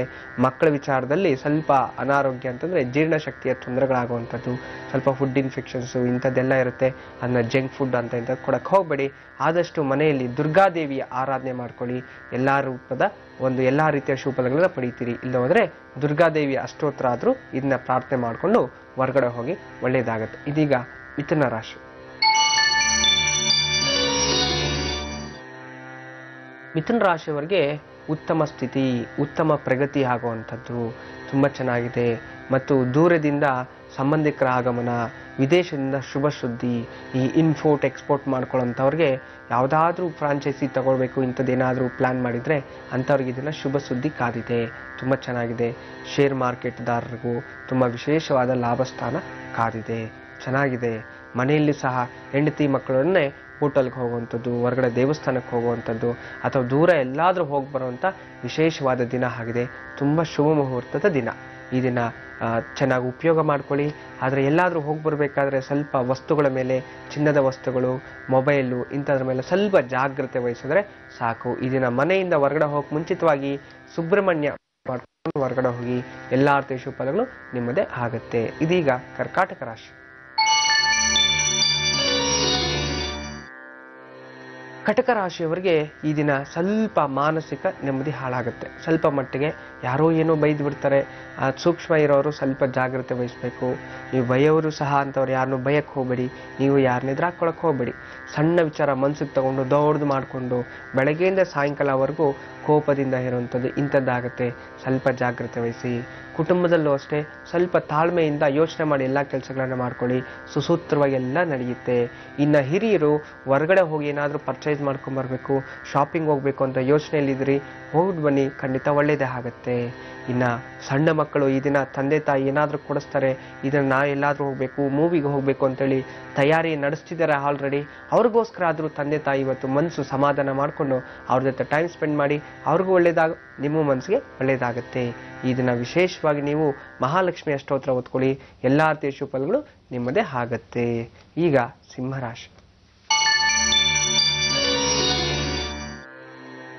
ಸಿಂಹರಾಶಿಯವರಿಗೆ ಈ ದಿನ ಸ್ವಲ್ಪ ಮನಸ್ಸಿಗೆ ಅಶಾಂತಿ, ಏನೋ ಒಂದು ಕಳವಳ, ಏನೋ ಒಂದು ಮನಸ್ಸಿನಲ್ಲೇ ಬೇಜಾರಾಗಿರುವಂಥದ್ದು, ಅಥವಾ ಯಾರಾದರೂ ನಿಮ್ಮನ್ನು ರೇಗಿಸುವಂಥದ್ದು, ಅಥವಾ ಯಾರಾದರೂ ನಿಮ್ಮನ್ನ ಬೈಯುವಂಥದ್ದು, ಅಥವಾ ಇಂಡೈರೆಕ್ಟಾಗಿ ಮಾತಾಡುವಂಥದ್ದು ಇಂಥ ವಿಚಾರಗಳಿರುತ್ತೆ. ಸ್ವಲ್ಪ ಜಾಗ್ರತೆ ವಹಿಸಿ.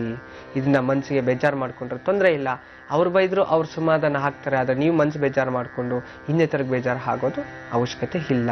ಮನೆಯಲ್ಲಿ ಸಮಾಧಾನ ವಾತಾವರಣ. ಮಕ್ಕಳಿಂದ ಈ ದಿನ ತುಂಬ ಸಂತೋಷ ಸಿಗುತ್ತೆ. ಅಮ್ಮ ಅಪ್ಪನಿಂದನೂ ಒಳ್ಳೆ ಆಶೀರ್ವಾದ ಪಡಿಬಹುದು. ಆದರೆ ಇದನ್ನ ಏನೋ ವಿಶೇಷತೆ ಕಾದಿದೆ, ಯಾವುದೇ ಥರದ ಸಮಸ್ಯೆ ಇಲ್ಲ. ಮನೆಯಲ್ಲಿ ಈ ದಿನ ಅಡುಗೆ ವಿಚಾರದಲ್ಲಿ ಸ್ವಲ್ಪ ಜಾಗ್ರತೆ ವಹಿಸಿ.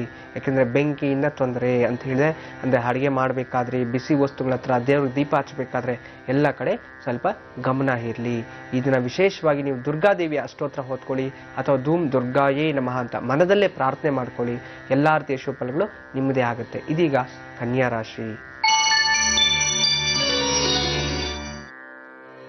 ಕನ್ಯಾ ರಾಶಿಯವರಿಗೆ ಸ್ವಲ್ಪ ಕಳ್ಳರಿಂದ ತೊಂದರೆ ಆಗುವಂಥದ್ದು, ಜಾಗ್ರತೆ ವಹಿಸಬೇಕು.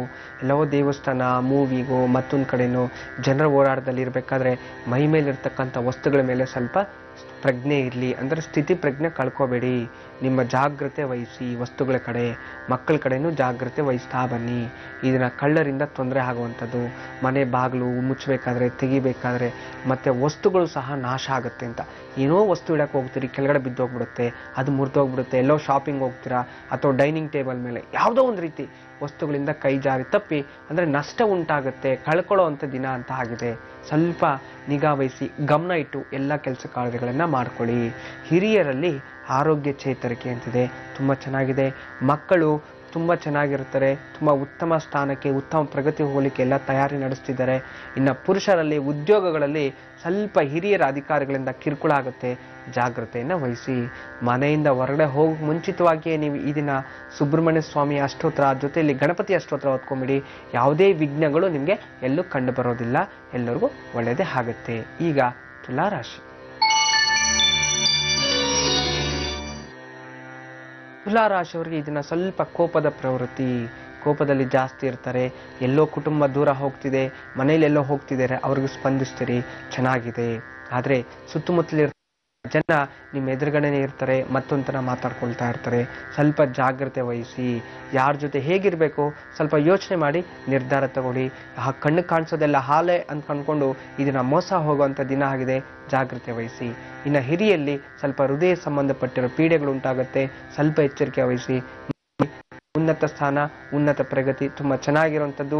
ಮಕ್ಕಳ ಮನಸ್ಸಿಗೆ ಇಡಿಸೋ ಥರ ನೀವೇನಾದರೂ ಅವ್ರಿಗೆ ಗಿಫ್ಟ್ ಕೊಡಿಸಿ, ಅಥವಾ ಏನಾದರೂ ಕೊಡಿಸೋ, ಅಥವಾ ಹೊರಗಡೆ ಕರ್ಕೊಂಡೋಗಿ ಯಾವುದಾದ್ರೂ ಪಾರ್ಕು, ದೇವಸ್ಥಾನ, ಅವ್ರ ಮನಸ್ಸಿಗೆ ಯಾವ್ದು ಇಷ್ಟ ಆಗುತ್ತೋ ಅದ್ರ ಕಡೆ ಗಮನ ಹರಿಸಿ. ನಿಮ್ಮ ಮೇಲೆ ಪ್ರೀತಿ ವಿಶ್ವಾಸ ಹೆಚ್ಚಾಗುತ್ತೆ, ಒಳ್ಳೆಯದಾಗುತ್ತೆ.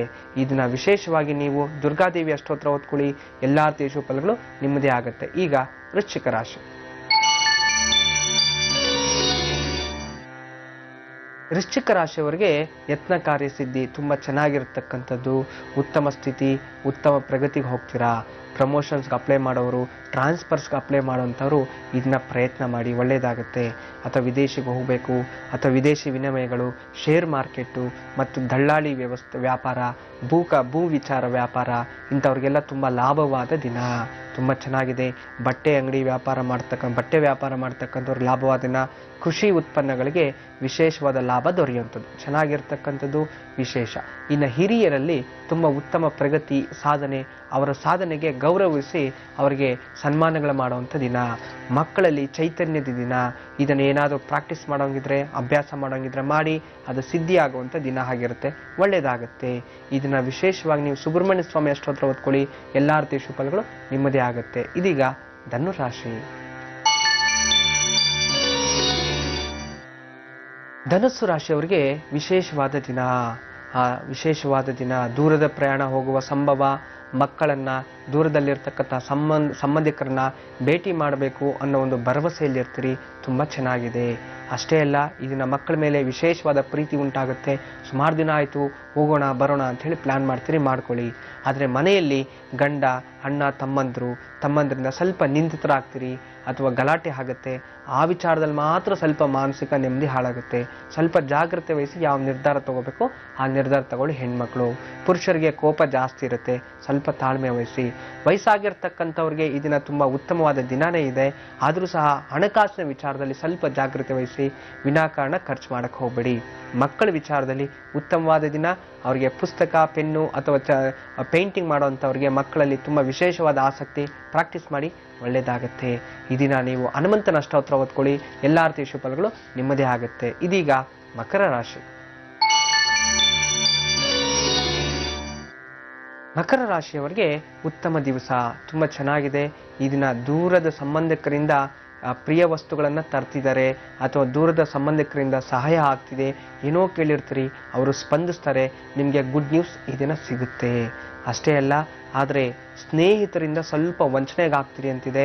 ಸ್ನೇಹಿತರನ್ನ ಯಾರೋ ದುಡ್ಡು ಕೇಳಿರ್ತೀರಿ, ಈ ದಿನ ಅವ್ನು ಕೈ ಕೊಡ್ಬೋದು, ಆದರೆ ಸಂಬಂಧಿಕರು ನಿಮಗೆ ಸಪೋರ್ಟ್ ಸಿಗ್ತಾರೆ, ಚಿಂತೆ ಮಾಡಬೇಡಿ. ಸ್ನೇಹಿತರಲ್ಲೂ ಪಾಪ ಏನೋ ಕಷ್ಟ ಇರುತ್ತೆ, ಅವ್ರು ನಿಮ್ಗೆ ಸ್ಪಂದಿಸೋಕ್ಕಾಗದೇ ಇರ್ಬೋದು, ಅದರಿಂದ ಅವ್ರ ಮೇಲೆ ಗಲಾಟೆ ಮಾಡ್ಕೋಬೇಡಿ. ಇನ್ನು ಸ್ತ್ರೀಯರಲ್ಲಿ ವಿಶೇಷವಾಗಿ ಹೆಣ್ಣು ಮಕ್ಕಳು ಈ ಬಟ್ಟೆ ವ್ಯಾಪಾರ, ಮನೆಯಲ್ಲಿ ವ್ಯಾಪಾರ ಮಾಡತಕ್ಕಂಥವ್ರು, ಆರ್ಟಿಸ್ಟ್ಗಳು ಆಗಿರ್ಬೋದು, ಅಥವಾ ಬ್ಯೂಟಿ ಪಾರ್ಲರ್ ನಡೆಸುವಂಥವ್ರು, ಕಾಸ್ಮಿಕ್ ರಿಲೇಟೆಡ್ ಇರೋವಂಥವ್ರಿಗೆ ಈ ದಿನ ಲಾಭವಾದ ದಿನ, ತುಂಬ ಚೆನ್ನಾಗಿದೆ, ವಿಶೇಷವಾದ ಲಾಭ ಪಡಿತೀರಿ. ಆದರೆ ಹಣದ ವಿಚಾರದಲ್ಲಿ ಸ್ವಲ್ಪ ಜಾಗ್ರತೆ ವಹಿಸಿ. ಸ್ನೇಹಿತರಿಗೆ ಕೊಟ್ಟು ಕಳ್ಕೋಬೇಡಿ, ಇದನ್ನ ಸಾಲ ಮಾಡೋಕ್ಕೂ ಹೋಗಬೇಡಿ, ಜಾಗ್ರತೆ ವಹಿಸಿ. ಇನ್ನು ಹಿರಿಯರಲ್ಲಿ ಆರೋಗ್ಯ ಚೇತರಿಕೆ ಅಂತಿದೆ, ತುಂಬ ಚೆನ್ನಾಗಿದೆ. ಇದನ್ನು ಏನಾದರೂ ಆಪರೇಷನ್ಸು, ಮೆಡಿಸಿನ್ಸ್ ನೀವೇನೇ ಹೊಸದಾಗಿ ಮಾಡಿದ್ರು ಅದು ನಿಮ್ಗೆ ಅನುಕೂಲ ಆಗುತ್ತೆ. ಮಕ್ಕಳ ವಿಚಾರದಲ್ಲಿ ಸ್ವಲ್ಪ ಹಣೆ ಮೇಲೆ ಪೆಟ್ಟು ಮಾಡ್ಕೊಳ್ಳೋವಂಥದ್ದು, ತಲೆನೋವಾಗುವಂಥದ್ದು, ಸ್ವಲ್ಪ ಮೂಡಿಯಿಂದ ಇರ್ತಾರೆ, ಅವ್ರ ಜೊತೆ ಹಿರಿಯರು ಸ್ವಲ್ಪ ಟೈಮ್ ಸ್ಪೆಂಡ್ ಮಾಡಿ ಅವರ ನೋವನ್ನು ಮರೆಸಿ, ಖಂಡಿತ ಒಳ್ಳೆಯದಾಗುತ್ತೆ. ಇದನ್ನು ನಿಮ್ಮ ಮಕ್ಕಳಲ್ಲಿ ಅಥವಾ ನೀವು ಶಿವನ ಅಷ್ಟೋತ್ರ ಓದ್ಕೊಳ್ಳಿ, ಎಲ್ಲ ರೀತಿಯ ಶುಭಫಲಗಳು ನಿಮ್ಮದೇ ಆಗುತ್ತೆ. ಇದೀಗ ಕುಂಭರಾಶಿ. ಕುಂಭರಾಶಿಯವರಿಗೆ ಈ ದಿನ ವಿಶೇಷವಾದಂಥ ದಿನ. ತುಂಬ ದೂರದ ಪ್ರಯಾಣ ಹೋಗುವಂಥ ಸಂಭವ ಇದೆ, ವಿಶೇಷವಾದ ದಿನ, ಚೆನ್ನಾಗಿದೆ. ಆರ್ಥಿಕ ಸ್ಥಿತಿಯಲ್ಲಿ ಪ್ರಗತಿ, ಕಷ್ಟಕ್ಕೆ ತಕ್ಕಂತೆ ಪ್ರತಿಫಲ ಸಿಗುತ್ತೆ. ಮತ್ತು ಸ್ತ್ರೀಯರಿಗೆ ವಿಶೇಷವಾಗಿ ದೀರ್ಘಕಾಲದ ಅನಾರೋಗ್ಯ ವಾಸಿ ಆಗ್ತಿದೆ. ಹೊಸ ವ್ಯಕ್ತಿಗಳನ್ನು ಭೇಟಿ ಆಗ್ತಿದ್ರಿ, ಹೊಸ ಕಾಂಟ್ರಾಕ್ಟರ್ಸು, ಹೊಸ ಬಿಸ್ನೆಸ್ ಸ್ಟಾರ್ಟ್ ಮಾಡೋವಂಥ ಯೋಗ, ಅದರಲ್ಲಿ ಏನಾದರೂ ಕೆಲಸ ಇದ್ದರೆ ಕೈ ಹಾಕಿ ಸಕ್ಸಸ್ ಆಗುತ್ತೆ. ಇನ್ನು ಹಿರಿಯರಿಗೆ ಕೋರ್ಟು ಕಚೇರಿಗಳಿಂದ ಜಯ ಸಿಗುವಂಥದ್ದು, ಸುಮಾರು ಹಳೆ ಕೋರ್ಟು ಪಿತ್ರಾರ್ಜಿತ ಆಸ್ತಿಯಲ್ಲಿ ನಿಮಗೆ ಜಯ ಸಿಗುವಂಥದ್ದು ತುಂಬ ವಿಶೇಷತೆ ಆಗಿದೆ. ಇನ್ನು ಮಕ್ಕಳ ವಿಚಾರದಲ್ಲಿ ನೋಡಿದ್ರು ಈ ದಿನ ತುಂಬ ಲವಲವಿಕೆ ಚಟುವಟಿಕೆಯಿಂದ ಇರ್ತಾರೆ, ಆಕ್ಟಿವ್ ಆಗಿರ್ತಾರೆ, ಎಲ್ಲಾ ವಿಚಾರದಲ್ಲಿ ಬೇಗ ಬೇಗ ಮಾಡುವಂಥದ್ದು ತುಂಬಾ ಚೆನ್ನಾಗಿದೆ. ಇದನ್ನ ಉಪಯೋಗ ಮಾಡ್ಕೊಳ್ಳಿ. ಇದನ್ನ ಹನುಮಂತನ ಅಷ್ಟೋತ್ರ ಓದ್ಕೊಳ್ಳಿ. ಎಲ್ಲಾ ರೀತಿಯ ಶುಭಫಲಗಳು ನಿಮ್ಮದಾಗತ್ತೆ. ಕೊನೆಯದಾಗಿ ಮೀನರಾಶಿ. ಮೀನರಾಶಿಯವರಿಗೆ ಸ್ವಲ್ಪ ಮಾನಸಿಕ ಅಶಾಂತಿ ಉಂಟಾಗುತ್ತೆ. ಸ್ವಲ್ಪ ಜಾಗ್ರತೆ ವಹಿಸಬೇಕು. ಮಾನಸಿಕ ಅಶಾಂತಿ ಅಂತಂದಾಗ ಮನೆಯಲ್ಲಿ ಜಗಳ ಆಗುವಂಥದ್ದು, ಸ್ವಲ್ಪ ಎಚ್ಚರಿಕೆ ವಹಿಸಿ. ಈ ದಿನ ಗಂಡ ಹೆಂಡತಿರಲ್ಲಿ ಸ್ವಲ್ಪ ವಿಳಂಬ ಆಗುವಂಥದ್ದು ಎಲ್ಲಾ ವಿಚಾರಗಳಲ್ಲೂ. ಸಾಯಂಕಾಲ ವೇಳೆಗೆ ಎಲ್ಲಾ ಶುಭವಾಗಿ ನಡೆಯುತ್ತೆ. ಇದನ್ನ ನರಸಿಂಹಸ್ವಾಮಿ ಅಷ್ಟೋತ್ರ ಓದ್ಕೊಳ್ಳಿ. ಎಲ್ಲರಿಗೂ ಶುಭ, ಒಳ್ಳೆಯದಾಗತ್ತೆ. ಈ ದಿನ ಎಲ್ಲಾ ವಿಚಾರವಾಗಿ ನಾವು ಟಿಪ್ಸ್ ಅಂತ ಹೇಳ್ತೀನಿ ಅಂತ ಹೇಳಿದೆ. ಈ ದಿನ ರಾಹು ದೋಷಕ್ಕೆ ವಿಶೇಷವಾಗಿ ನೀವು ಸಾಯಂಕಾಲ ಉದ್ದಿನ ಹಿಟ್ಟಲ್ಲಿ